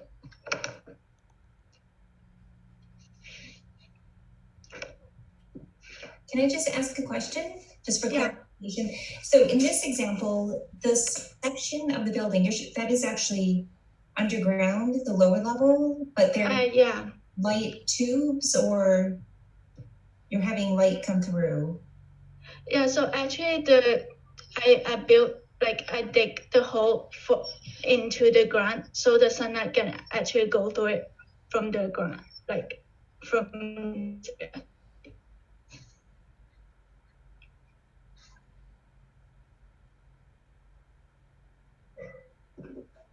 So somewhere along the way, I'm just curious to know also, partly because it's a really beautiful project. Like it's one of those projects that is incredibly poetic, because it's about light and it's this, almost freedom to say the poche is completely shaped based upon new apertures that are informed by a relationship between trying to build upon as much natural light as possible and the activities that take place inside. Yeah. I think those are so fundamental to our discipline. Like it's great. At the same time, the way one would work is not technically in the realm of our discipline, like cutting away things that are, load bearing and structural. So I really think that's really quite nice. But what I think gets pulled out of this is looking at the activities that take place throughout the day. And, the thing that immediately comes to my mind, maybe to others, is Georges Perec, and how he's always looking at species of spaces in his writings and just mapping out the events that take place over the course of a day. I don't know if you've read any of that writing or not, but it's really great because he just kind of walks you through the typical day of a family, like, almost in every 15-minute increments to share like what happens in the house. And in some ways it's meant to rename room typologies, like rather than just being the dining room or the living room, it's meant to be another way of looking at how we use those spaces through action rather than nouns, more about a verb. But in your case, it's it being really informed by light. Like that's really the big piece. And it'd be wonderful to know if it's somewhere along the way you, again, things changed partway through the semester and model making probably, went out the door with all the limitations that everybody suddenly was faced with. But it seems like this is such a beautiful project to be able to test in, where you are in your location at your latitude and seeing how the light enters in and treating the interior as something that almost has a level of tolerance. So we know that over the course of the year, the sun will not always be in the same place, but there's that level of tolerance that I can imagine forces that aperture to be opened further to capture that direct light. And then that means that, where the tables are, where the desk is, where the bowl of spaghetti is, is there a different way of mapping what happens on those tables or the furniture itself? I guess I'm almost thinking back to the very first project we started with today, where things like floor surfaces were scribed with different patterns. And I can imagine that the way one uses these spaces, that there is this kind of change in the floor or change in the table surface that repositions things throughout the course of the year.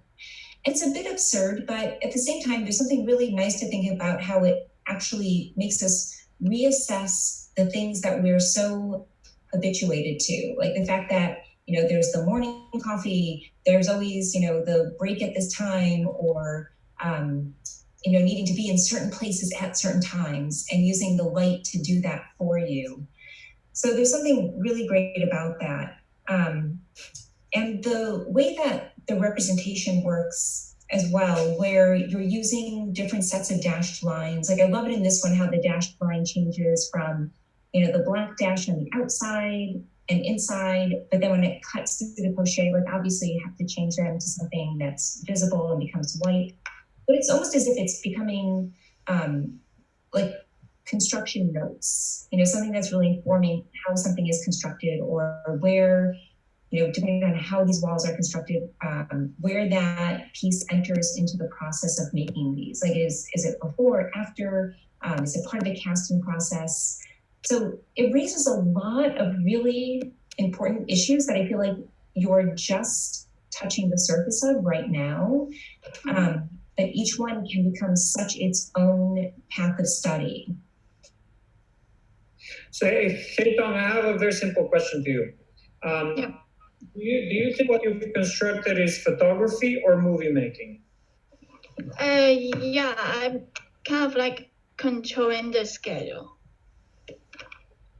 Well, no, but is it a movie or is it a photo that you've produced? So,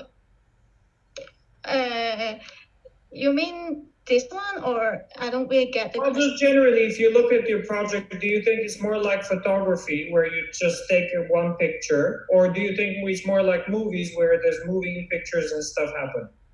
So for me, I think kind of like a movie, like continuously like working together. Right. So I know that that's what you want, but Yeah. what Louis was saying is that you haven't achieved it. And that doesn't mean, I mean, I think there's a lot of potential, right? Because I see you wanted to make it a movie, but in order to Yeah. make it a movie, you have to account for the way spaghetti dries in sunlight and dies, right? And so the element of time, and the element of time in terms of what Lois was saying, which is the change of angles of the sun, which then would throw that light spot in a completely different place, right? And this is, I mean, think of Tanizaki for a second. He's not speaking of light and darkness in terms of the visual only. He's speaking also about, the haptic. He talks about fermentation, talks about digestion, right? And these are temporal phenomena that tie the threshold between darkness and light, tied into a phenomenological, into an experiential mode, right? And so to get away from the photography, from the static, and closer to what you're saying, what you understand as movie making, I think one thing you could do is close in on some of these moments. So again, the way an apple dries on the windowsill in certain type of light, right? And then the way you could script this or not, and which aspects of it you could predict and you could puncture through the walls or not, right? Or the ever evolving furniture. Your program could be where you move the furniture in a way that the sunspot always hits that sheet of paper, right? Well, that will be a different type of house, right? So you don't change the apertures, but what you change is the choreography of objects in the interior, right? These are all possibilities for engaging the film rather than the photo. But the way you set it up right now, it's almost always one particular moment and nothing before and nothing after, right? I think this is a really good point that Rawson is making. I was thinking about the 10 treatises on architecture that Alberti wrote, right? Almost pre-Renaissance. And he actually said that a sundial was architecture. And the reason for that was that it was an apparatus, a form of instrumentality that gave us orientation within the dynamic continuum of time and space, right? And essentially, you're trying to make a building that's a sundial, right? Kind of to become interior. Mm-hmm. And I think, to kind of restate Lois's point a third time, I think that the problem is that you're only itching at the space. You're not itching at time, right? As a dynamic condition. So even if you had just taken the two extremes of the time of the year, right?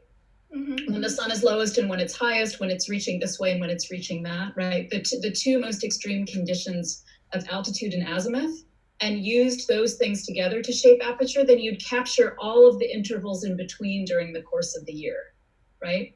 And then you suddenly have cinema rather than photography.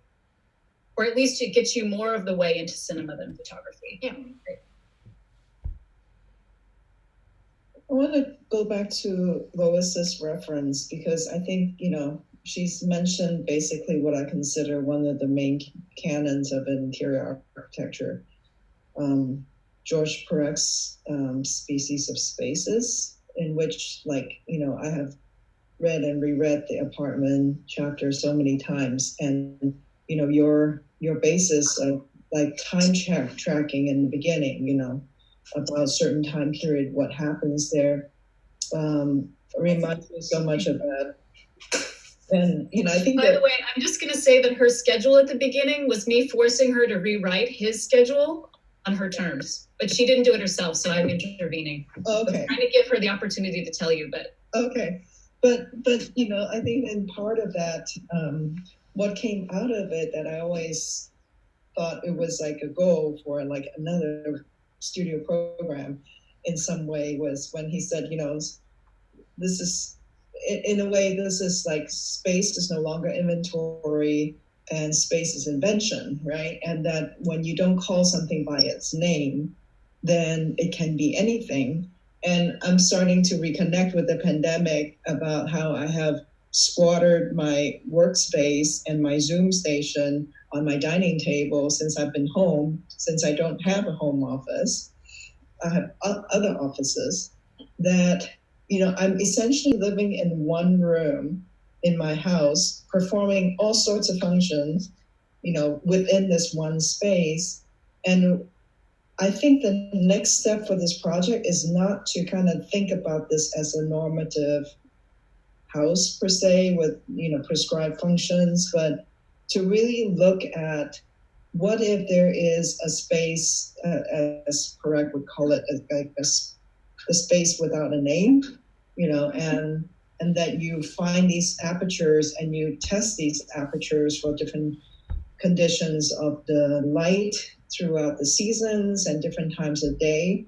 And you overlay that with all the conditions of domestic living, and you force the space to perform and respond to a fixed light condition that enters at different times of day, imagining the different functions that could happen.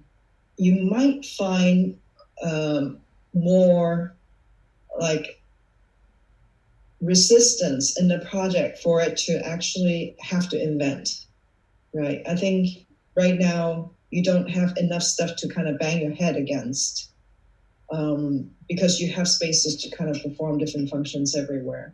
Yeah. It might be helpful, when you said, because it gets like a little bit too like Borges, library and stuff. It's like, it's a room for a specific function at a certain time of day, on summer, August 14th, something like that, and I think that, yes, design could be achieved by investing into all these different micro slides of those conditions, and then looking for a kind of pattern that would be conducive to accepting all those conditions. But I think also you could kind of flip it and just say there is this given, and and really invest in the idea of the aperture and understanding what window really is in terms of interior by experimenting it with a domestic program, but doing it all in one space. Yeah. That would be kind of fantastic as well. Mm-hmm. But I think that your representation, like I do like the section. I think Lois talked about quite a bit. I do think that once you put a section in here, and I see Mohammed's little note over there, is, when the aperture is on the side versus the aperture is up towards the sky, they're very different things.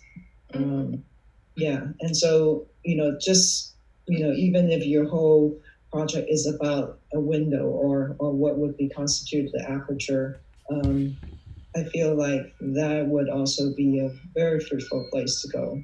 Yeah, because I do think that this is ultimately about the window and the wall, but there are more surfaces, the ceiling, relative height. So I do think about light from above.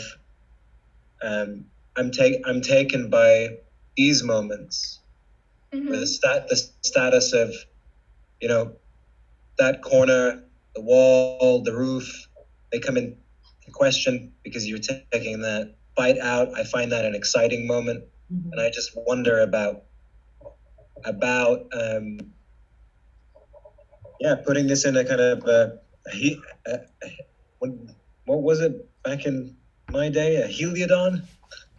And actually, like really thinking about, the underlying subtext of this is a certain kind of responsiveness. You want to be in a responsive environment or construct a responsive environment, at least passively, to the point earlier about photography or cinema. Because if it were cinema, it would be Swiss cheese, right? It would be a perforated situation. This is highly scripted for specific moments, a little bit more monastic, right? A little bit more ritualistic, as opposed to being dappled throughout the day. There are specific moments in the season. So I do wonder about the shape of architecture, and if the shape of the shape of the interior, and what that would be. I'm just making this up. But I do think that the static box, which is I think a good default primitive, you would maybe start to think a little bit further about profile, location, and so on, which actually might breed a series of strange objects in very specific moments at very specific times. And I would say, okay, whereas earlier on in the haptic kind of the first project, which prioritized touch in the absence of sight, I was sort of arguing for maybe a hand-mitt relationship, that things would be soft and kind of like, and I think probably Heather, like I wasn't there when you recounted the tale of the blind man and the elephant and so on, but that kind of, and then I'm thinking in this one is really about hand latex glove relationship between the body, architecture, interior, and location. But these are super scripted photographic moments. And I do think that they would inflect and deflect all surfaces involved in creating the interior and exterior. But I do have another point of view, and I really appreciate Mohammed's point, but I know that at least one of you guys shared this one experience with me in Barragan's house in Mexico City. And in the upstairs bedroom, where the window has a specific set of shutters, and that window is on the same wall as the headboard wall of a bed. And on certain times of day when you close the shutters, if you're in bed, you look at the wall across from the window, and what is projected is a cross, right? Yeah. And and then in other times the cross disappears, right? And other times, and this is paired with like another painting, that has his eyes trained, the Madonna's eyes trained on the center of the bed when the painting is actually off-centered, and and that's a very simple room where mostly it's about the two walls. The other walls don't play. It's the opposing walls, the one that is carrying the aperture and the one that receives the aperture, and that is the primary condition of architecture. And I also think that could be another direction, which is to set up these kind of scenarios and really invest in aperture. Yeah. That way. Have you been to the convent? Has anyone been to Barragan's convent? I haven't gone to the convent. Oh my God. I try not to be sentimental, and I try to resist and be a good modernist, but I literally was in tears. Mm-hmm. Well, for me, it's the way that the gold just illuminates the whole space and the color that comes in. Like it's that whole experience of actually being immersed in kind of a goldish light. Mm-hmm. And I think that's the big piece that relies so much about that receiving surface, Annie, that you're talking about. Like it's not just the kind of clean concrete that just kind of gets plugged into there, but it has to be thought about. And there is also in the Barragan house, there's that one moment where you walk in and there's the gold gold leaf painting Yeah. that, you know, the light comes down and it bounces off and makes the space, you know, feel like it's in this other pinkish gold light. But then again, like gold leaf will do very different from concrete. It doesn't mean that, you know, there's not other opportunities. It's really what that light is, how it comes in. And Heather, it goes back to also the, you know, the location of where one is in the world, that to be able to locate the exact coordinates so that you understand the type of light that comes in, you know, where, especially where you are right now compared to like what I have outside right now. Yeah.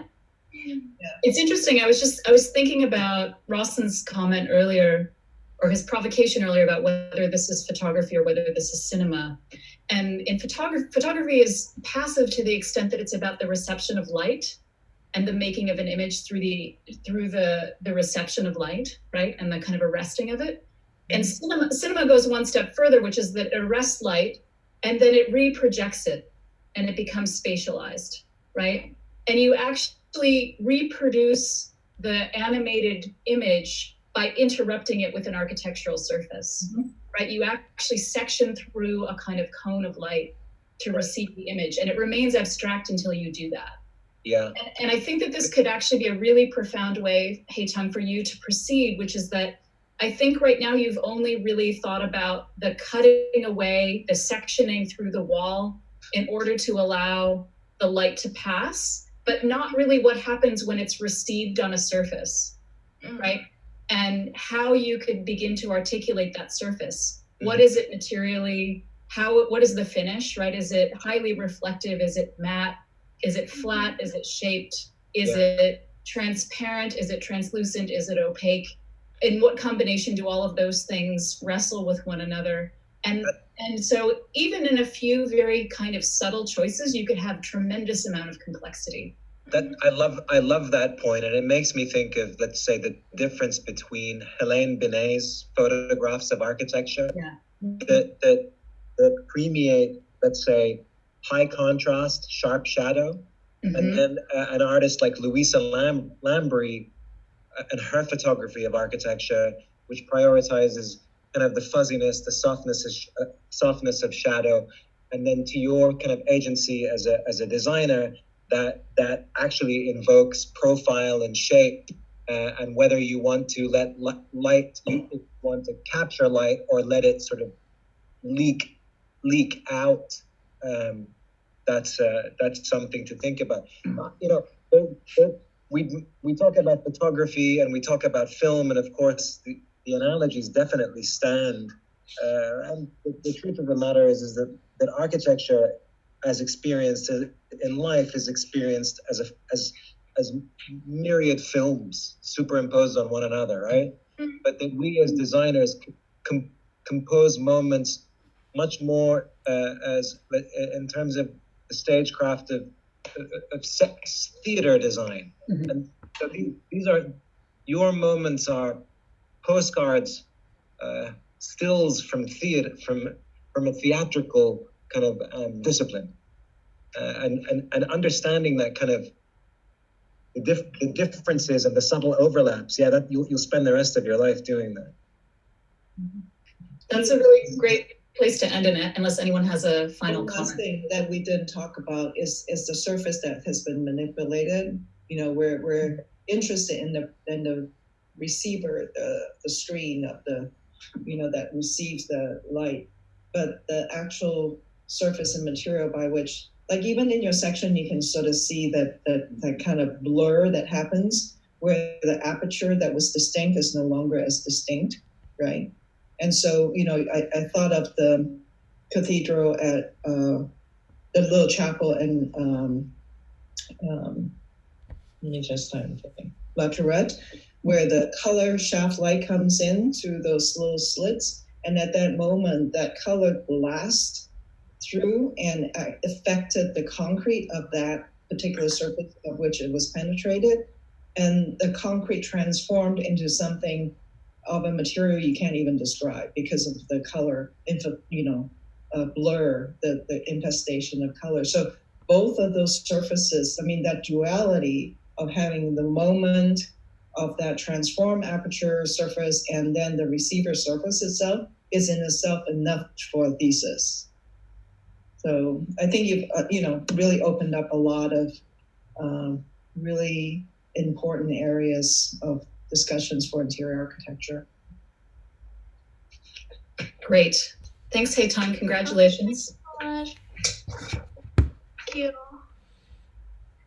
All right, so the way we're going to do this is Zapure is our last student presentation, and then it's noon, so I think we'll have quite a bit of time, at least a half an hour probably, to do what I like to call the kind of big picture digression, which is that we can have a broader conversation about design thesis, where design thesis is at in this precise moment, the larger kind of global issue as it comes to bear on architecture. So don't drop off the line when Zapure's done, because we're going to chat a little bit and run out to our 1 o'clock time slot, just because I think we very rarely actually get opportunities to have these bigger conversations together like this. So because we're a fairly small thesis cohort this year, I think we should take advantage of it. It seems like an appropriate time. So Zapure, whenever you're ready.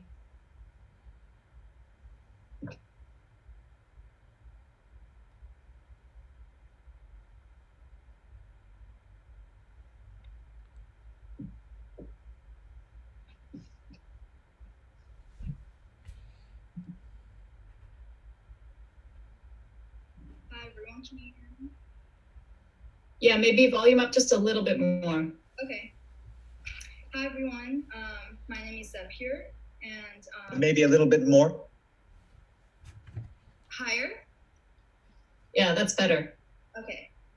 So my project is called Marchland, a museological occupation of a border. So for my thesis project, I decided to put both of my passions to work, art and architecture, but more specifically sculpture and architecture. So before the 20th century, the majority of sculptural artifacts were modest in size and depended upon pedestals or other forms of display. So similar to these.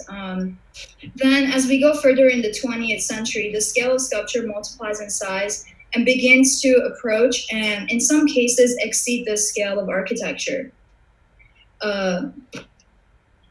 So now looking at the relationship between the two disciplines of sculpture and architecture, what happens when the scale of architecture is no longer a suitable host for the increasing size of sculpture? With that enhancement came this new concept of installation art that was almost exclusively done on open landscape. Meaning even though by then the size of museums had grew wider in hopes of keeping up with the increasing size of sculpture, the converted warehouses and factories, these new modern quote-unquote white cube museums fell short of doing the work any justice. They have simply provided a one-directional grounded circulation in the museum gallery. A huge part of the reason for this unchanging affiliation between the art object and the space of exhibition has been the accommodating expectations of architecture in the conventional museological creation. But what if architecture can play a generative role in the production of art projects? So in my project, I proposed the creation of an episodic large-scale museum with buried galleries sited along about 2.5 miles of the political border between Armenia and Artsakh, which can otherwise be described as a hike through the mountains. While the site has a deeper personal and cultural meaning to me, interested in the fact that architecture and sculpture are both spatial practices and arts, but there's a fine line of a muddled distinction between the two. The constant crisscrossing of the political border is an analogy for that. Both disciplines create a built environment for the occupation of our bodies in relation to the work of art. Now, I'm going to touch upon a little bit about the history of the site. These two countries, Armenia and Artsakh, are historically the same territory.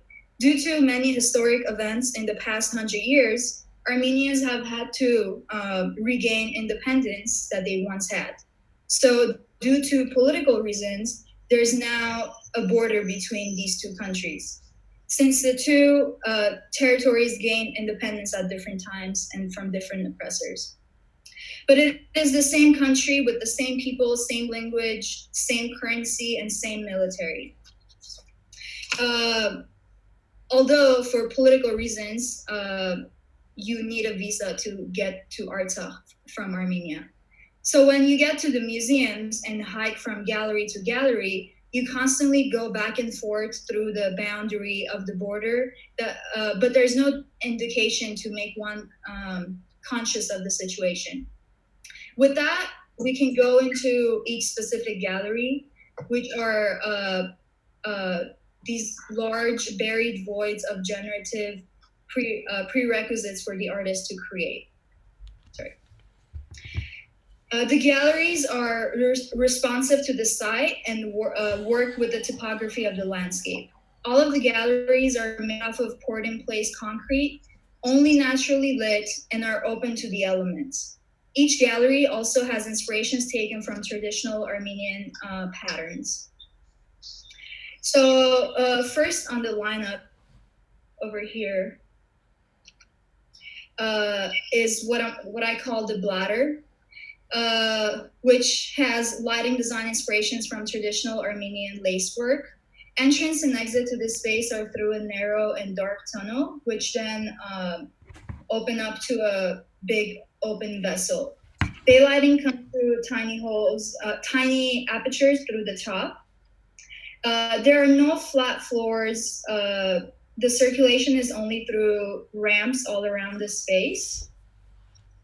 In fact, there are no right angles or any vertical walls anywhere. The circulation allows for experience of the space and multiple interesting moments and heights. So this would be at the entrance, and then as you loop around, you get to the end.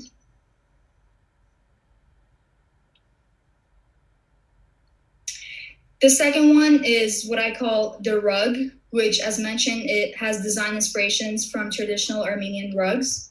This broad and wide, yet relatively shallow space compared to the rest of the galleries also has no vertical walls. The lighting is washed down through the edges of the opening to the inside, as the openings to the inside are slits on the ground. Sorry. So you would enter from here. So the landscape and the roof of the space is on the same level, and you submerge on the inside. The most lit spaces are along the perimeters of the space, and it has sitting areas in the center.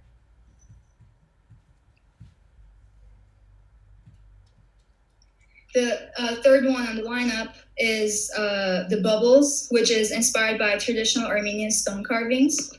The overlapping network of tunnels and episodic bubbles are opportunities of the hide and reveal characteristic of this gallery. This gallery also does not have any flat floors or walls.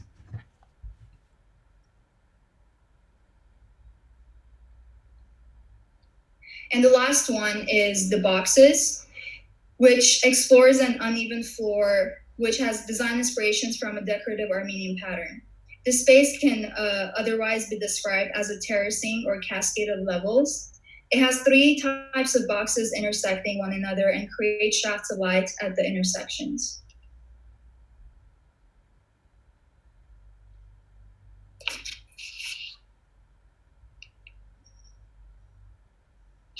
And that is my project.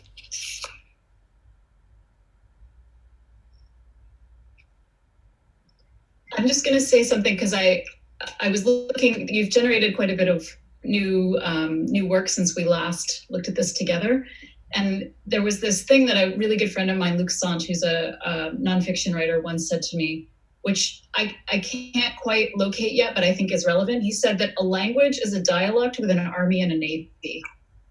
And I think that you're somehow engaging in this idea in terms of the notion of what a place means and how it is defined or circumscribed by the kind of political abstractions of border versus the felt physical conditions of place.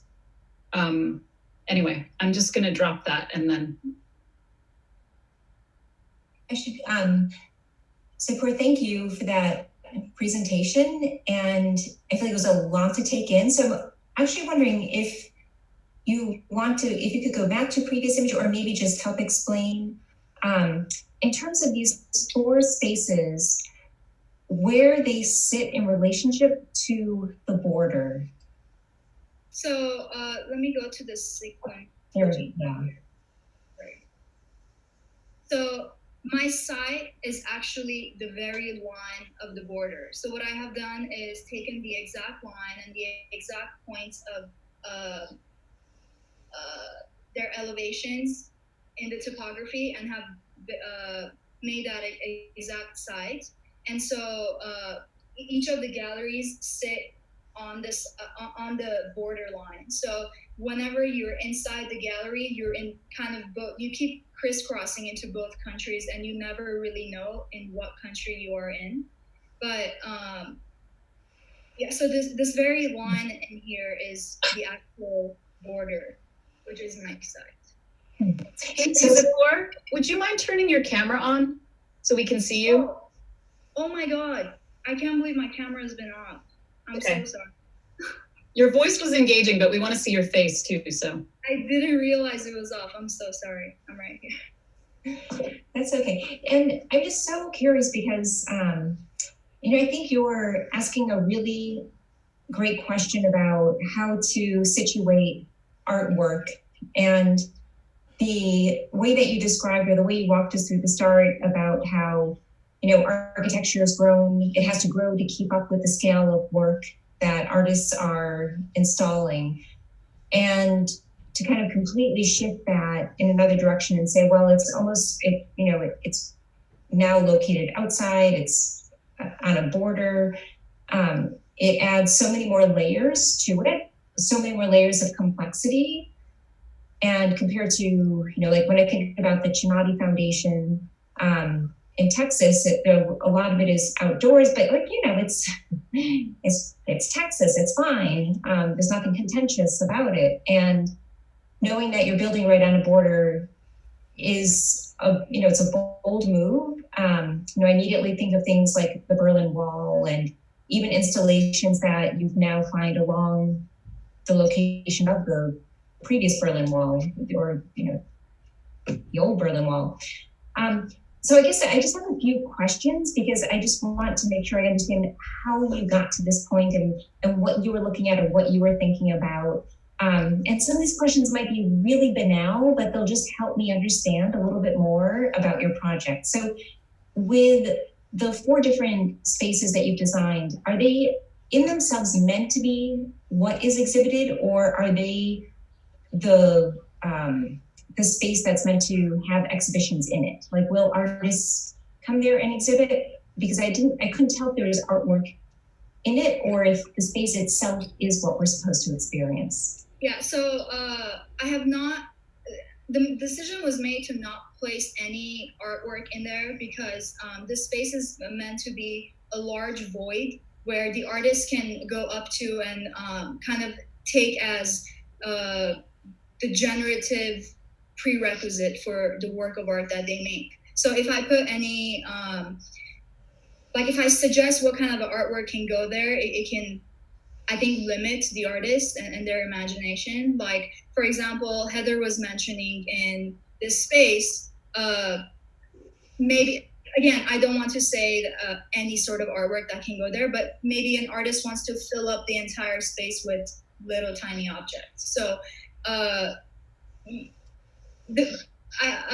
made the decision to leave out any sort of artwork from there, from inside of the gallery, so it can just be like a void.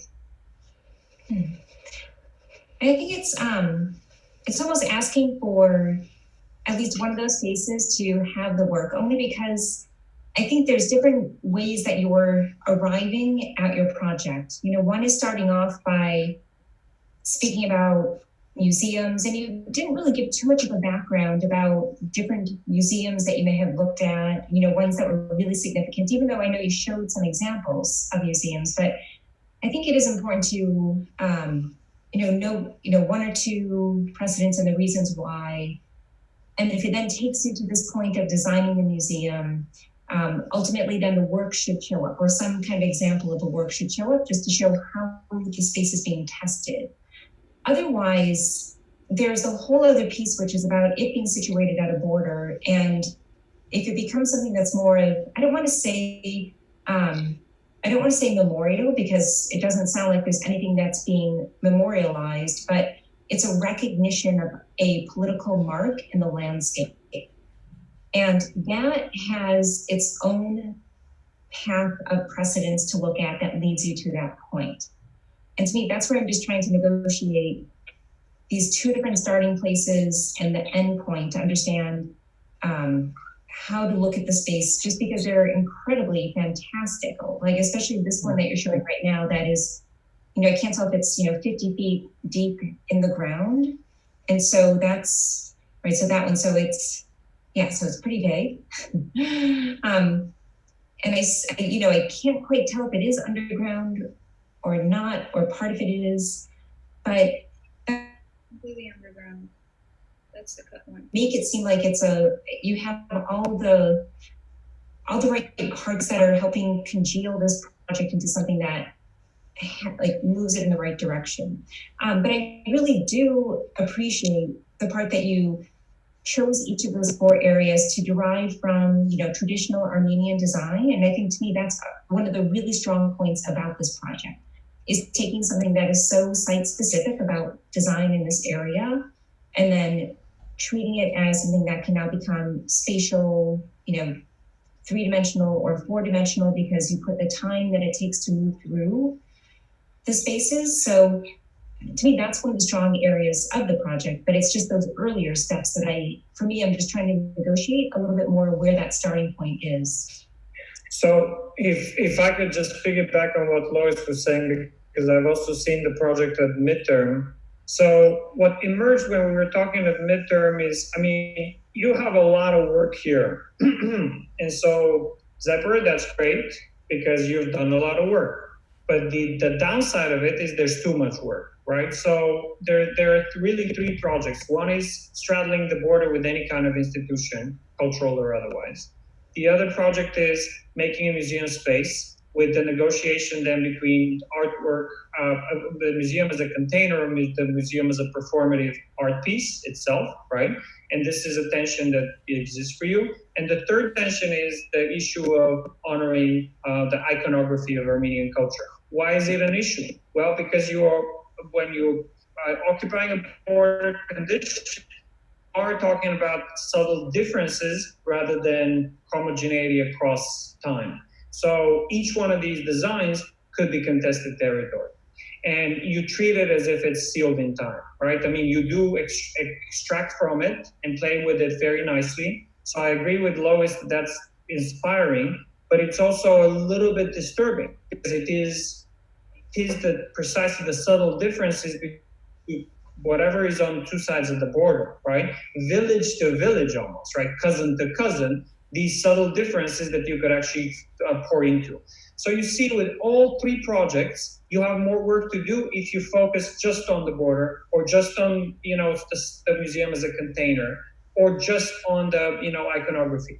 But to do all three at the same time, and to not finish any one of them, to its logical conclusion, is actually quite disturbing. Because there's so much potential, but all I want basically is for you to just zoom in and really follow through with one of them, or less, right?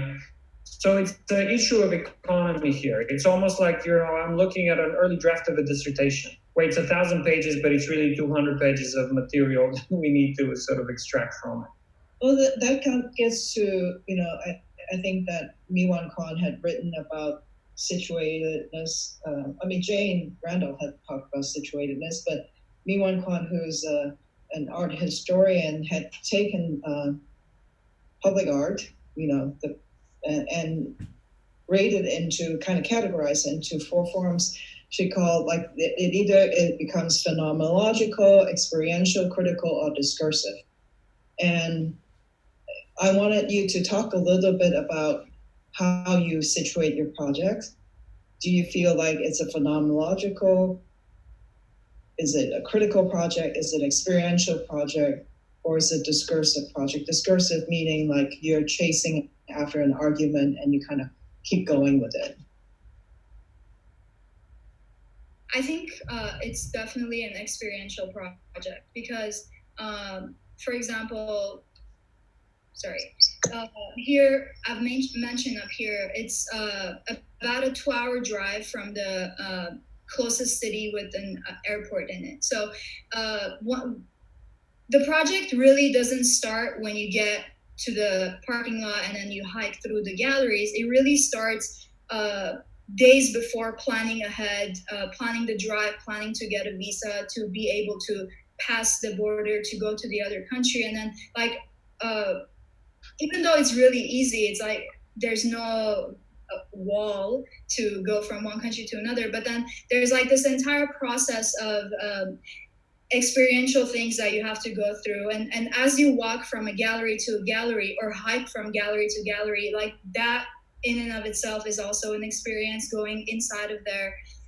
And then once you leave the site, I think, like, since you remember the experiences, like as much as you remember the experiences, you're kind of still in the experience as well. No, I understand that. But in that case, then, I think that the design research that comes with other experiential work could really help, for you to kind of argue your case. I feel like there are really strong moments, of course, of these 4 projects, but all 4 of those projects rely on a certain trope, which has to do with our relationship between the, for lack of a better word, heaven and earth, basically being in the ground, on the ground, surface of the ground, and the sky, right? Those are the sort of phenomenal, like just the most sort of basic primary situation of these experiences. I would say that this project is more about monument, or maybe anti-monument then maybe, and then you overlay, what does the monument mean relative to this border condition, and every time the word monument comes out, I keep thinking about, it's not just a memorial, it's about sort of making someone aware of, whether it's a political condition, a cultural condition, or whatever condition, and using the section, I think mostly, as a way of dealing with it, and using the earth in a way. Like, I feel like there has to be even more link to the culture, of these people, right? What does the earth mean, and that might be one way to kind of move this forward. So, for example, I was looking at the bladder condition, and you have made this beautiful volumetric space, but then you also inserted an object that occupied a space, whereas the apertures themselves were all about announcement of the surface that created the volume. So there's a little bit of, for me, a kind of speaking from both sides of the mouth going on, in terms of if I just look at it as a kind of spatial experience, because you said this is about experiential. Would it be better if the circulation is carved in and slightly out, or, there's a dynamic about how it moves into the solid that actually form the volume. So I didn't see too much of an investigation of why all the ramps are internal to just the volume itself, and what that means relative to the culture between, the 2 regions. And so I'm just longing for that type of overlap conversation. Go ahead. No. Yeah, I love what you said, Annie. I think the kind of the episodic, sort of peripatetic sprinkling of things. If I'm reading your site, the way you've cited things correctly, speaks to kind of moving around, meandering. Let's say it's more nomadic than settled, than urban. Let's say would that be correct? This is a question to the author. Yes. So I'm thinking, and again, I mean, this is probably an easy trope to pair that with. Wouldn't the architecture, particularly one that starts actually with the analogy to the supple and actually to the profane in a way, the bladder, wouldn't the architecture, the ensuing kind of acts of burrowing, excavating, siting, situating, be a little bit less exact? Wouldn't profiles be contingent? I'm thinking of the work of Debra Mesa and Anton Garcia Abril. They go by Ensemble Studio. I'm thinking of what practices like that do in the hinterlands. And I'm thinking of the kind of, you're pondering in a way what you're saying, the subtext of your project is that there's an absurdity to borders anyway, right? Who gets to draw that line, say where it is? What does that even mean? So maybe this is a kind of a long-winded way of saying, why is the architecture so sharp, so prismatic? And why doesn't it, let's say, it's touch more on ruin or archaeology, which is another way of getting to the question earlier about Annie's point about, monumentality. Can this be a post-monumental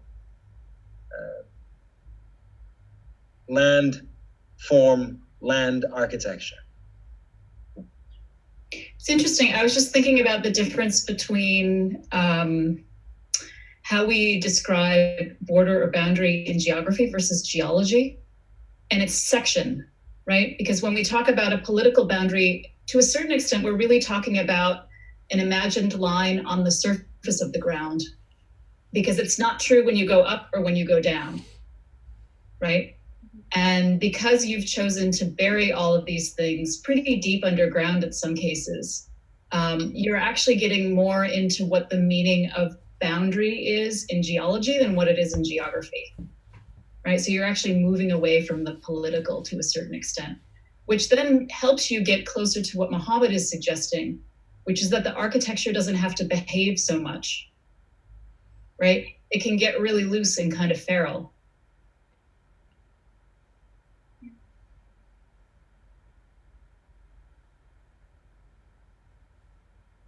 I was thinking of the comparison with Terrell's Road and Crater, which he also have, his goal for that was to help you see, what is going on there, and through experience, right? Your experience is about what you see, and what he put between you and that situation is the artwork, which is all these earthwork, basically, built over many years, and it's not complete. But I'm just really interested in you developing a kind of a nomenclature to speak about the interior, because the most poignant part of these pieces are the interior experiences, right? Of course, there's a threshold, like you said, that worked, days before, when you have the intention to come here and the efforts it takes to come here and travel to it. But you arrive at that point, and the arrival and the ultimate goal of it is to arrive at that interior. And beyond the economy of means that was actually talked about earlier.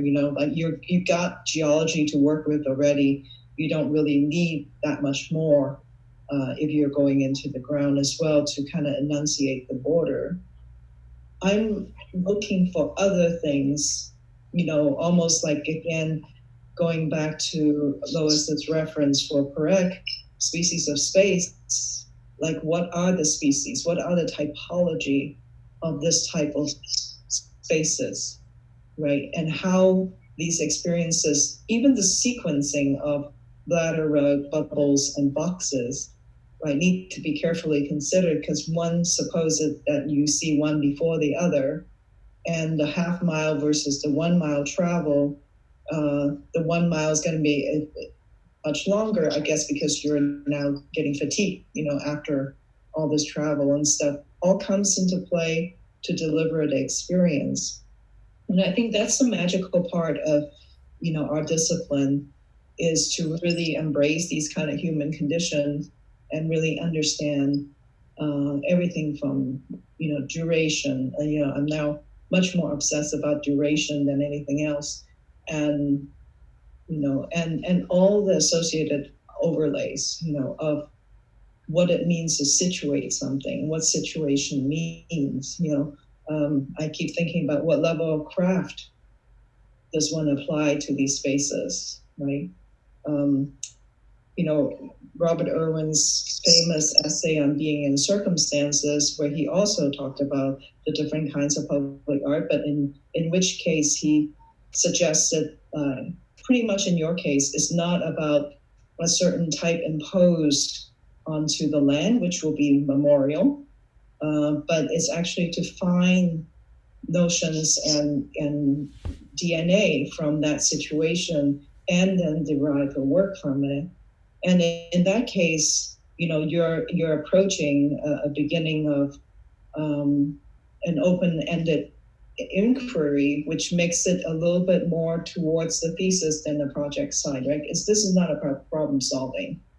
This is about an open book inquiring about what does it mean for a person who's trained in interior to actually work in the land in this border condition and address culture and address history and traditions of craft and making and how people are to occupy land. So I think there's a great ambition in this project that befits a thesis project.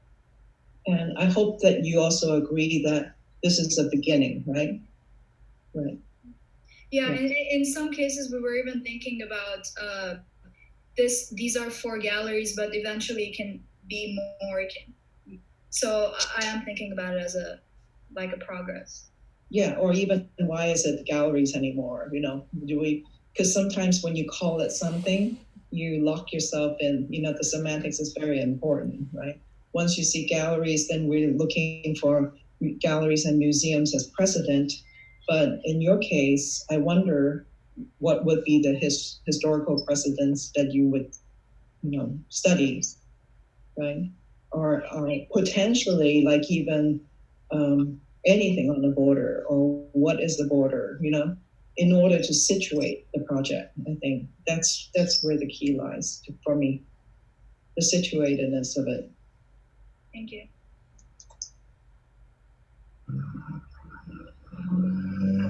And I guess I just want to follow up with another point too, because I feel like, Annie, the way you just described that, for me, it's just like sparks so many things and raises so many questions. And I agree that it is about deciding how to frame the project. And it's okay for a project to have to go through a reframing when you realize you're on a path to something that is so much more interesting, rather than feeling like you always have to hold on to where that starting point was. It's okay to shift gears if you know it's something that becomes, like if it resonates with you and you're realizing this is what it should become. And then it really is a true thesis project when that happens. Mm-hmm. And I would even suggest, embracing the border into the project. Because to me, that really, like the way you described everything, it sounds like that is what is the most interesting to you. And especially in this one diagram, because you're really laying out the path. That line is what grounds everything. Like that one line that goes the whole way through, everything is tethered off of it. That one, yeah. But even going back to the previous image, because that's all you needed in that image was that line, which speaks about a topography, which is of that greater area, and that, the geography, as Heather was talking about, is continuous. There is something that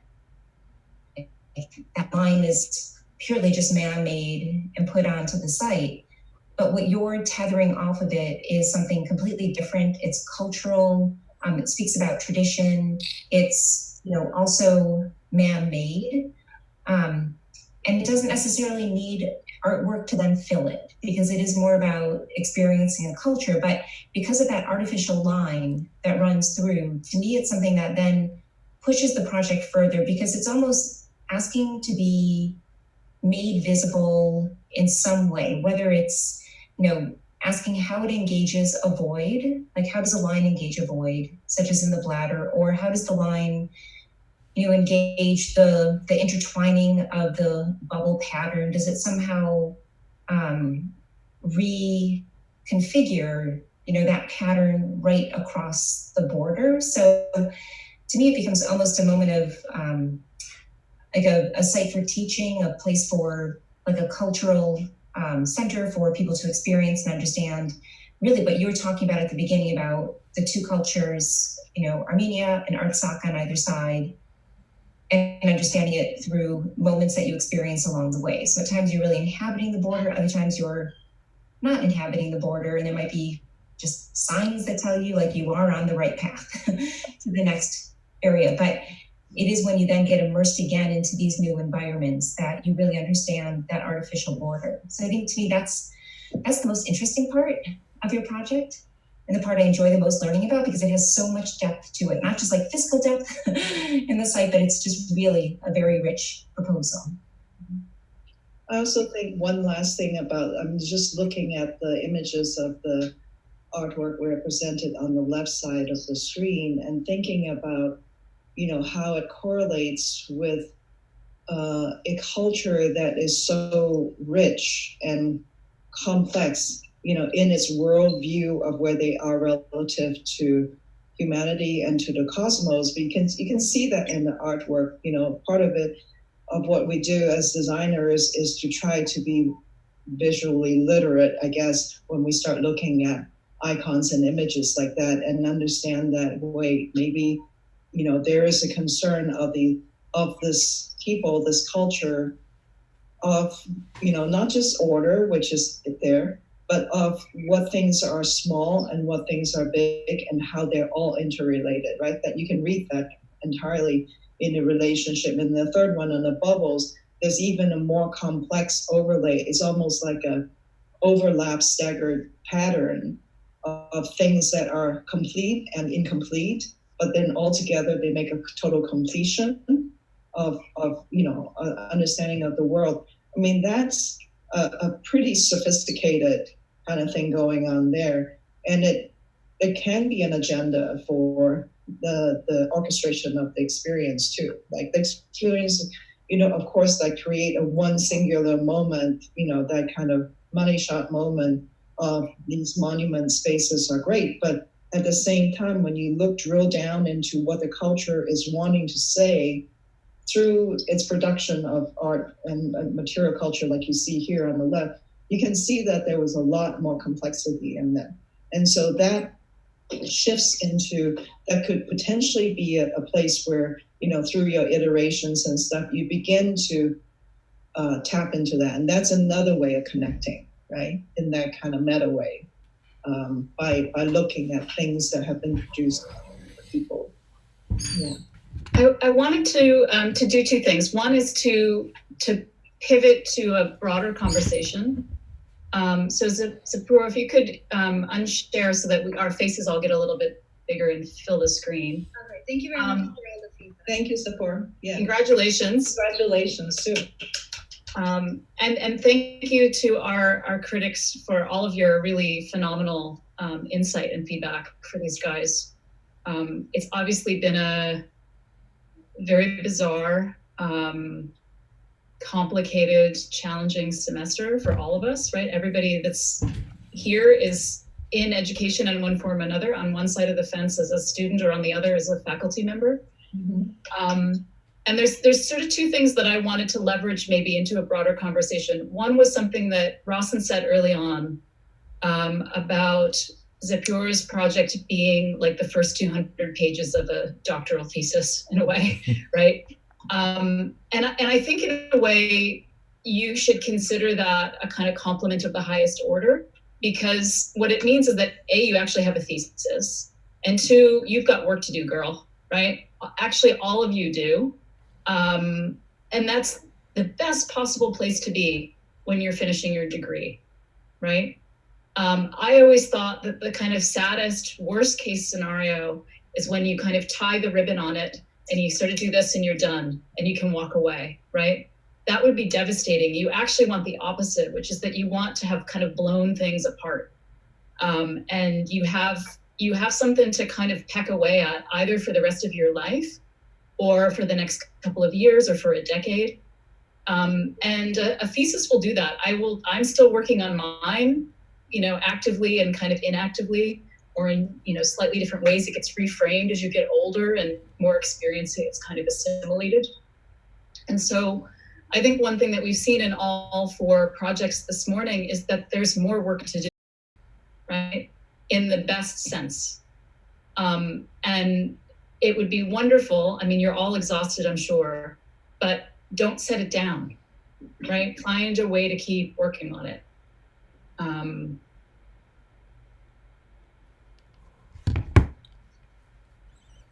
I just wanted to say that as your advisor.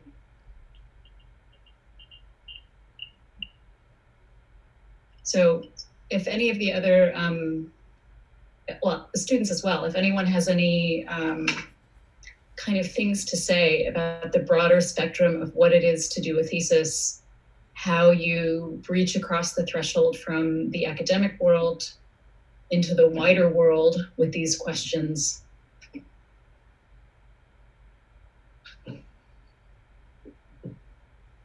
I mean, maybe I can offer maybe a little bit of how thesis actually engages practice in the rest of your life. Since I got a few more years after thesis than most of you guys.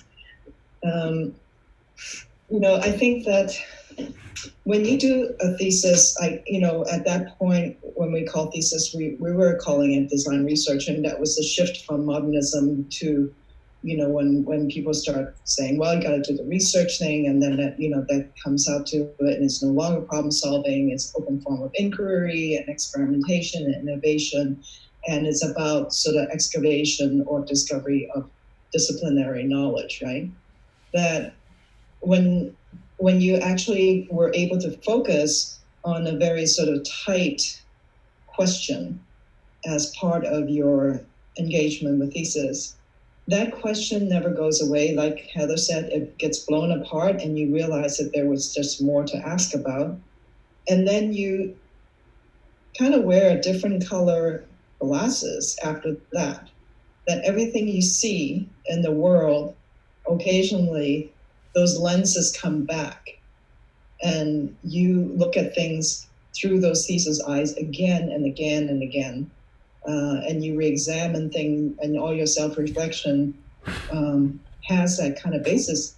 And I think that up until even now in practice, I could trace back, and maybe less, more convoluted than ever, to certain questions that were asked during my thesis as a student that even applies to practice. And so, some of you might have the students might have a question, well, how is this going to help me with getting my next job or something like that? Yes, it's, that's a fair question.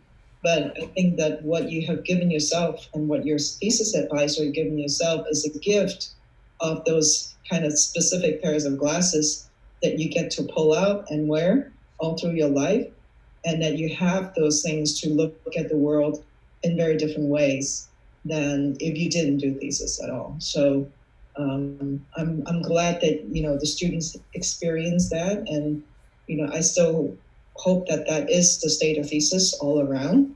And I did see that in the last, whatever 6 or 7 reviews that I've been to in the last 2-3 weeks, that we still have the majority of thesis that are thesis, and then the other ones that are capstone projects that deal specifically with problem solving and stuff. But I think both the discursive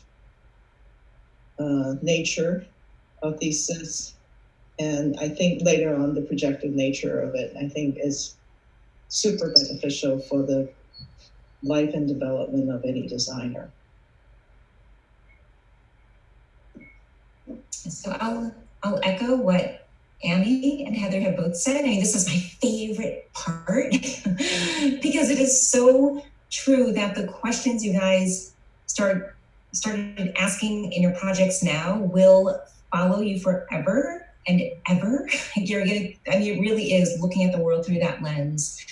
And even when you think you're attempting a new way of working, what you've uncovered at this time will easily seep through and keep shaping the way you look at things.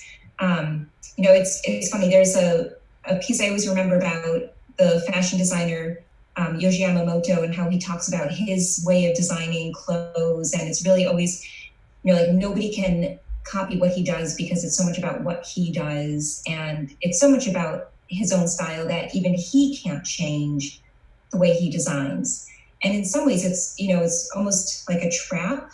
I think he even says it's like a trap, but it's also ends up resulting in this incredibly refined way of designing. I think it's taken his whole life to get to that point.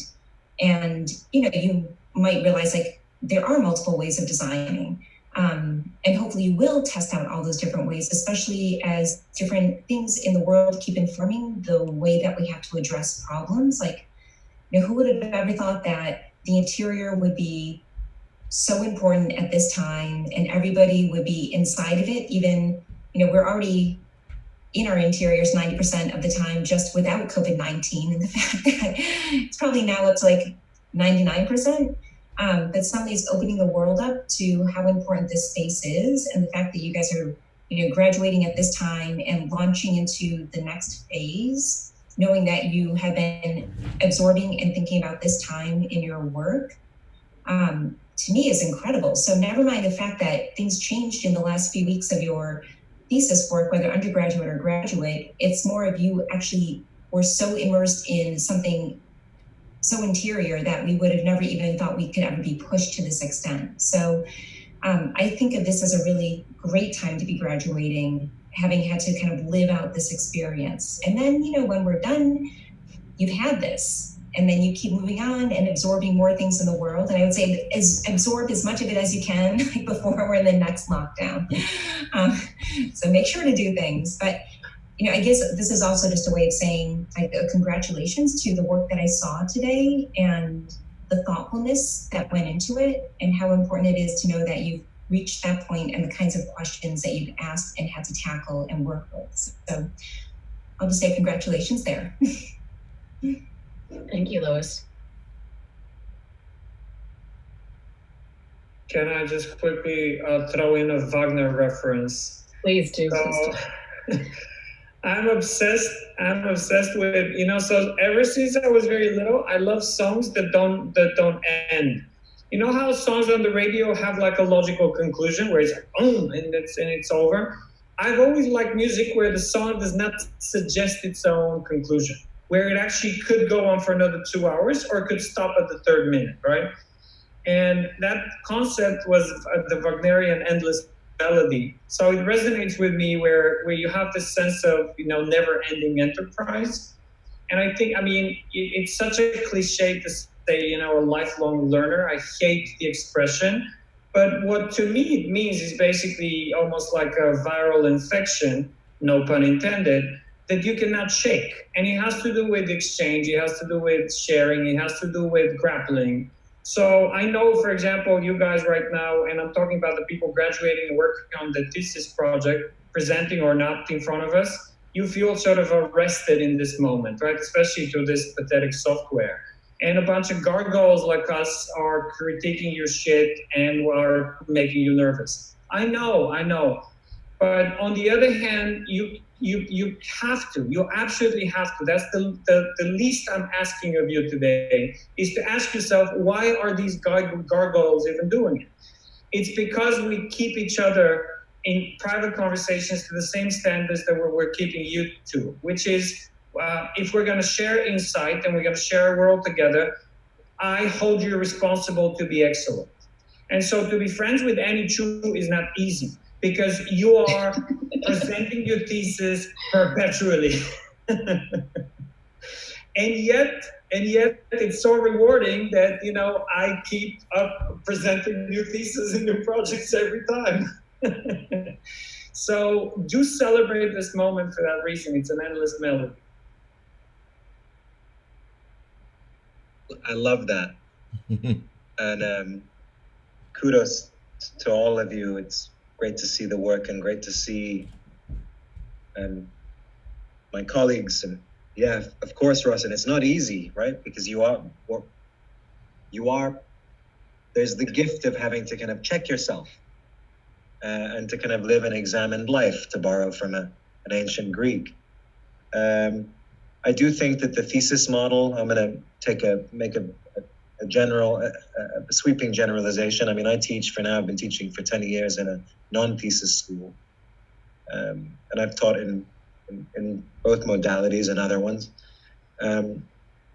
Carefulness and care, I think, are hallmarks of thesis projects. And not necessarily so in non-thesis projects.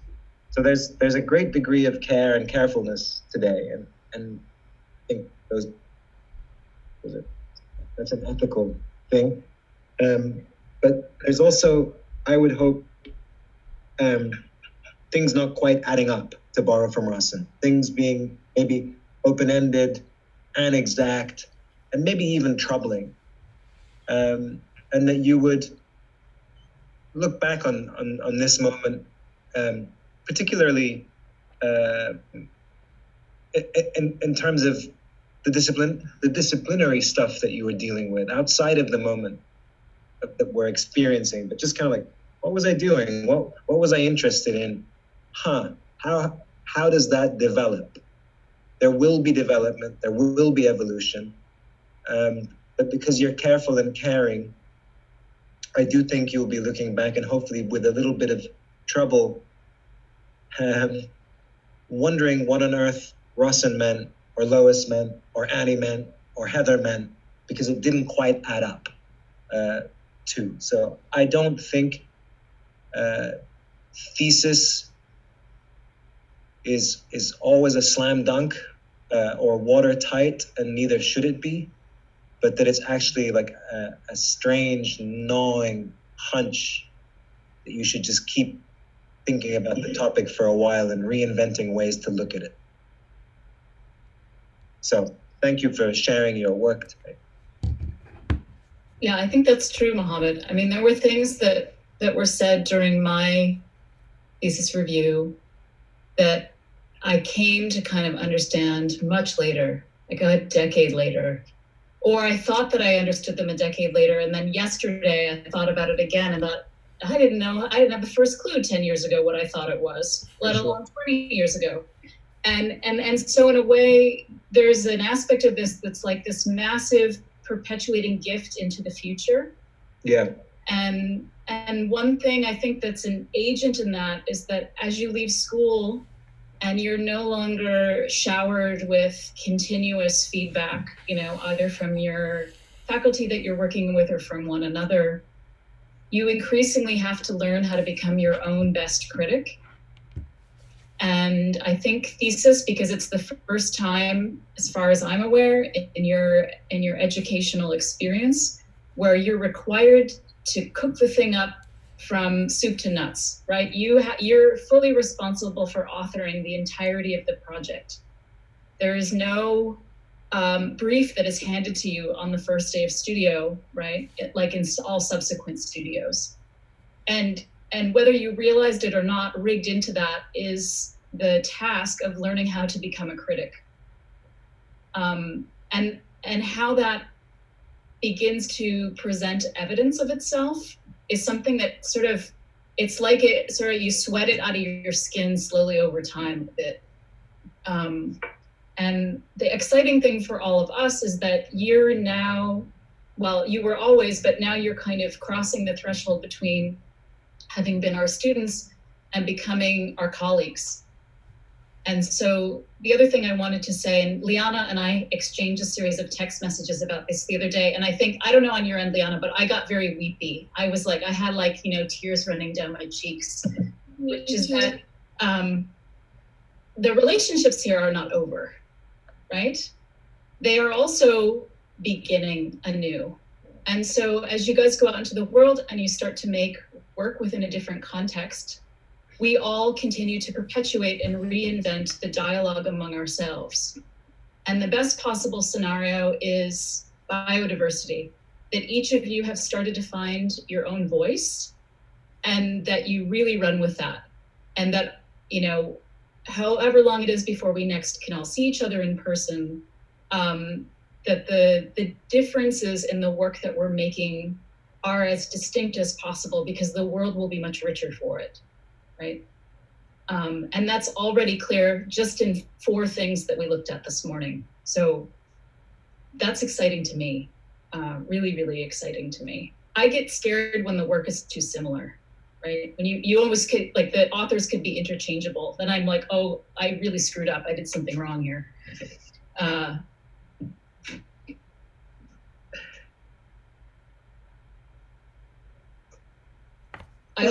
I just want to say, also as your advisor, that I'm probably going to start crying right now, but I'm enormously impressed and proud at how you guys have all taken this on.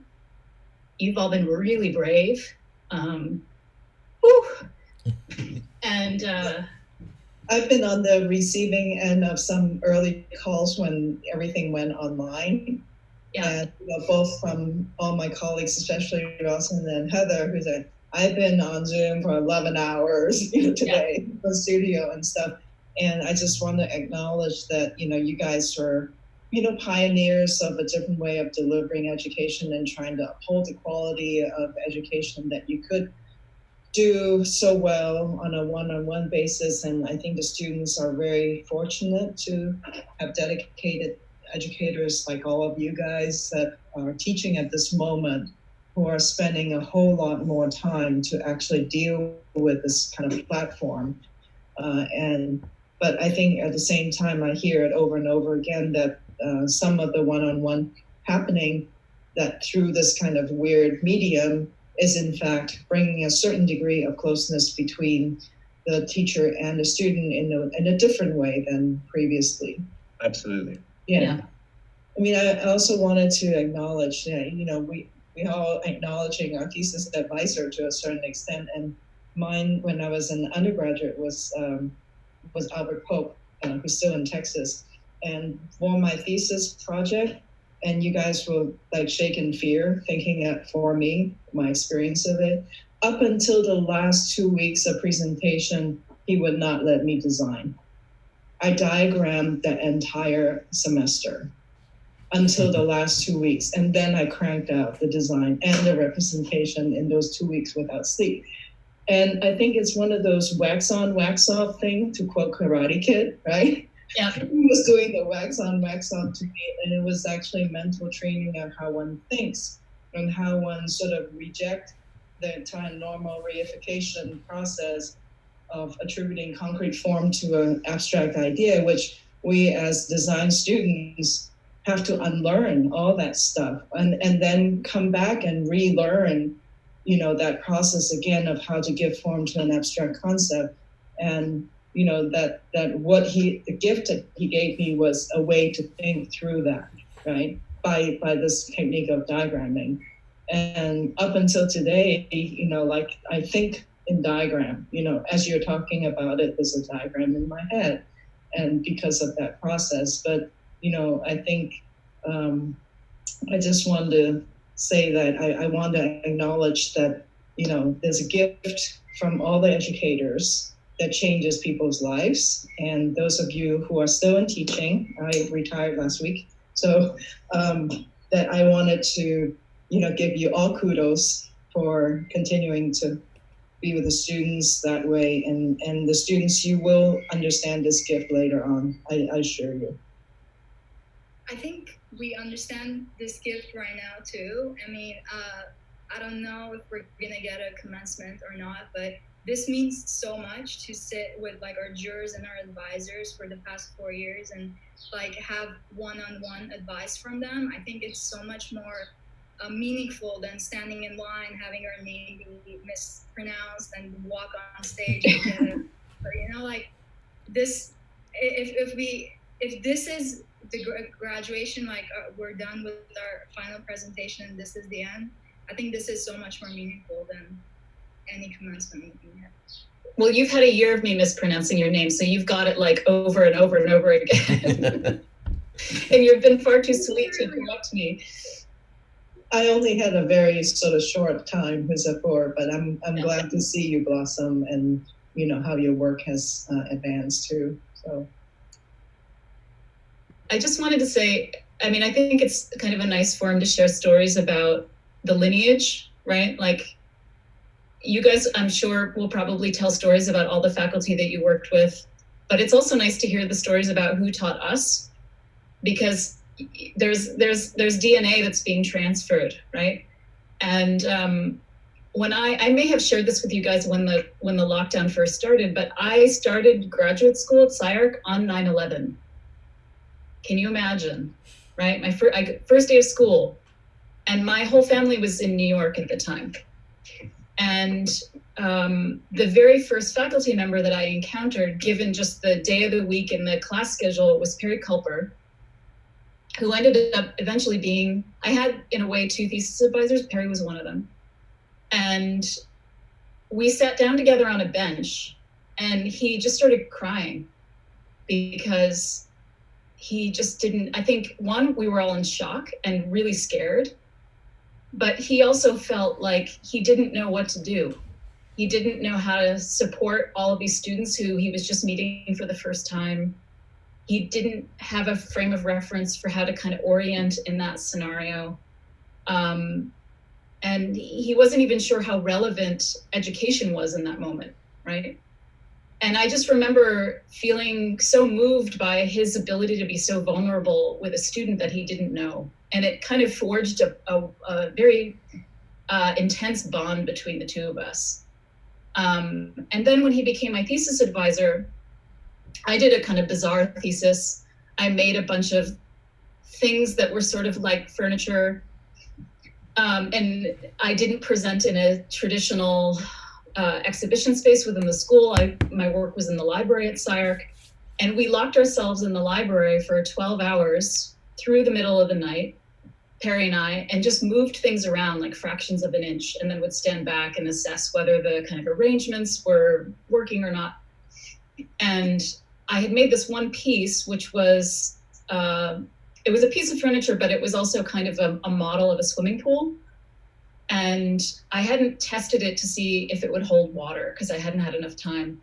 And so I poured like 3 gallons of water into it. And I was also going to put a live baby octopus in it, which was probably very cruel because it was going to likely die. And I stepped back and I realized that it was leaking. And at that point I was exhausted and I just, was sort of like, oh, it's not working. And I remember he put his hand on my shoulder and he said, stop and look at it. And I looked, and it was a powder coated steel kind of tank. And because of how I had welded it, it was dripping rhythmically and puddling on the floor rhythmically. And it was, I think in some ways, the most beautiful thing I've ever done in my life. Totally unplanned, completely accidental, but also kind of rigged into the system because of how it made the thing. And we stood there for an hour together and watched in a library. There's candles burning on a table, so there's fire in a library. Watching this thing leak onto the floor and the puddle slowly move toward the book stacks. And I just remember thinking, I don't understand exactly what's happening right now. I can only kind of feel it emotionally, but there is something larger than this project that has to do with connecting to another person who's committed to the life of the mind and the life of design. And we're standing here shoulder to shoulder and we're observing something, right? And somehow, weirdly, despite this bizarre format, which to a certain degree I hate, I love the material world. I love being around people. I like body language, right? All these very subtle things that don't really have a way in this format. Somehow I feel impossibly closer to all of you. And I don't know how it happened. And it simultaneously feels like a million years since we were last physically at school together. But maybe it's something to do with the kind of urgency of the moment. Maybe Zoom under, just online regular circumstances would not at all be like this. But it's a really special thing. And even though a lot of it was very anxiety provoking, I'm sure, this is also a kind of extraordinary situation that probably amplifies this experience in really incredible ways for all of you. And I'm just happy to have been a part of it. So don't disappear. Stay in touch.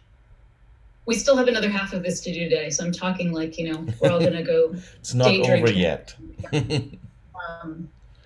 Yeah, I just also want to say thank you to, of course, our guests and visitors today, and for the incredible input you gave all of the students, and thank you to all of the students for the hard work. I'm really very happy to see all of this, even though it would be much nicer, of course, to be all together on campus. But I think we all did the best we could under those circumstances.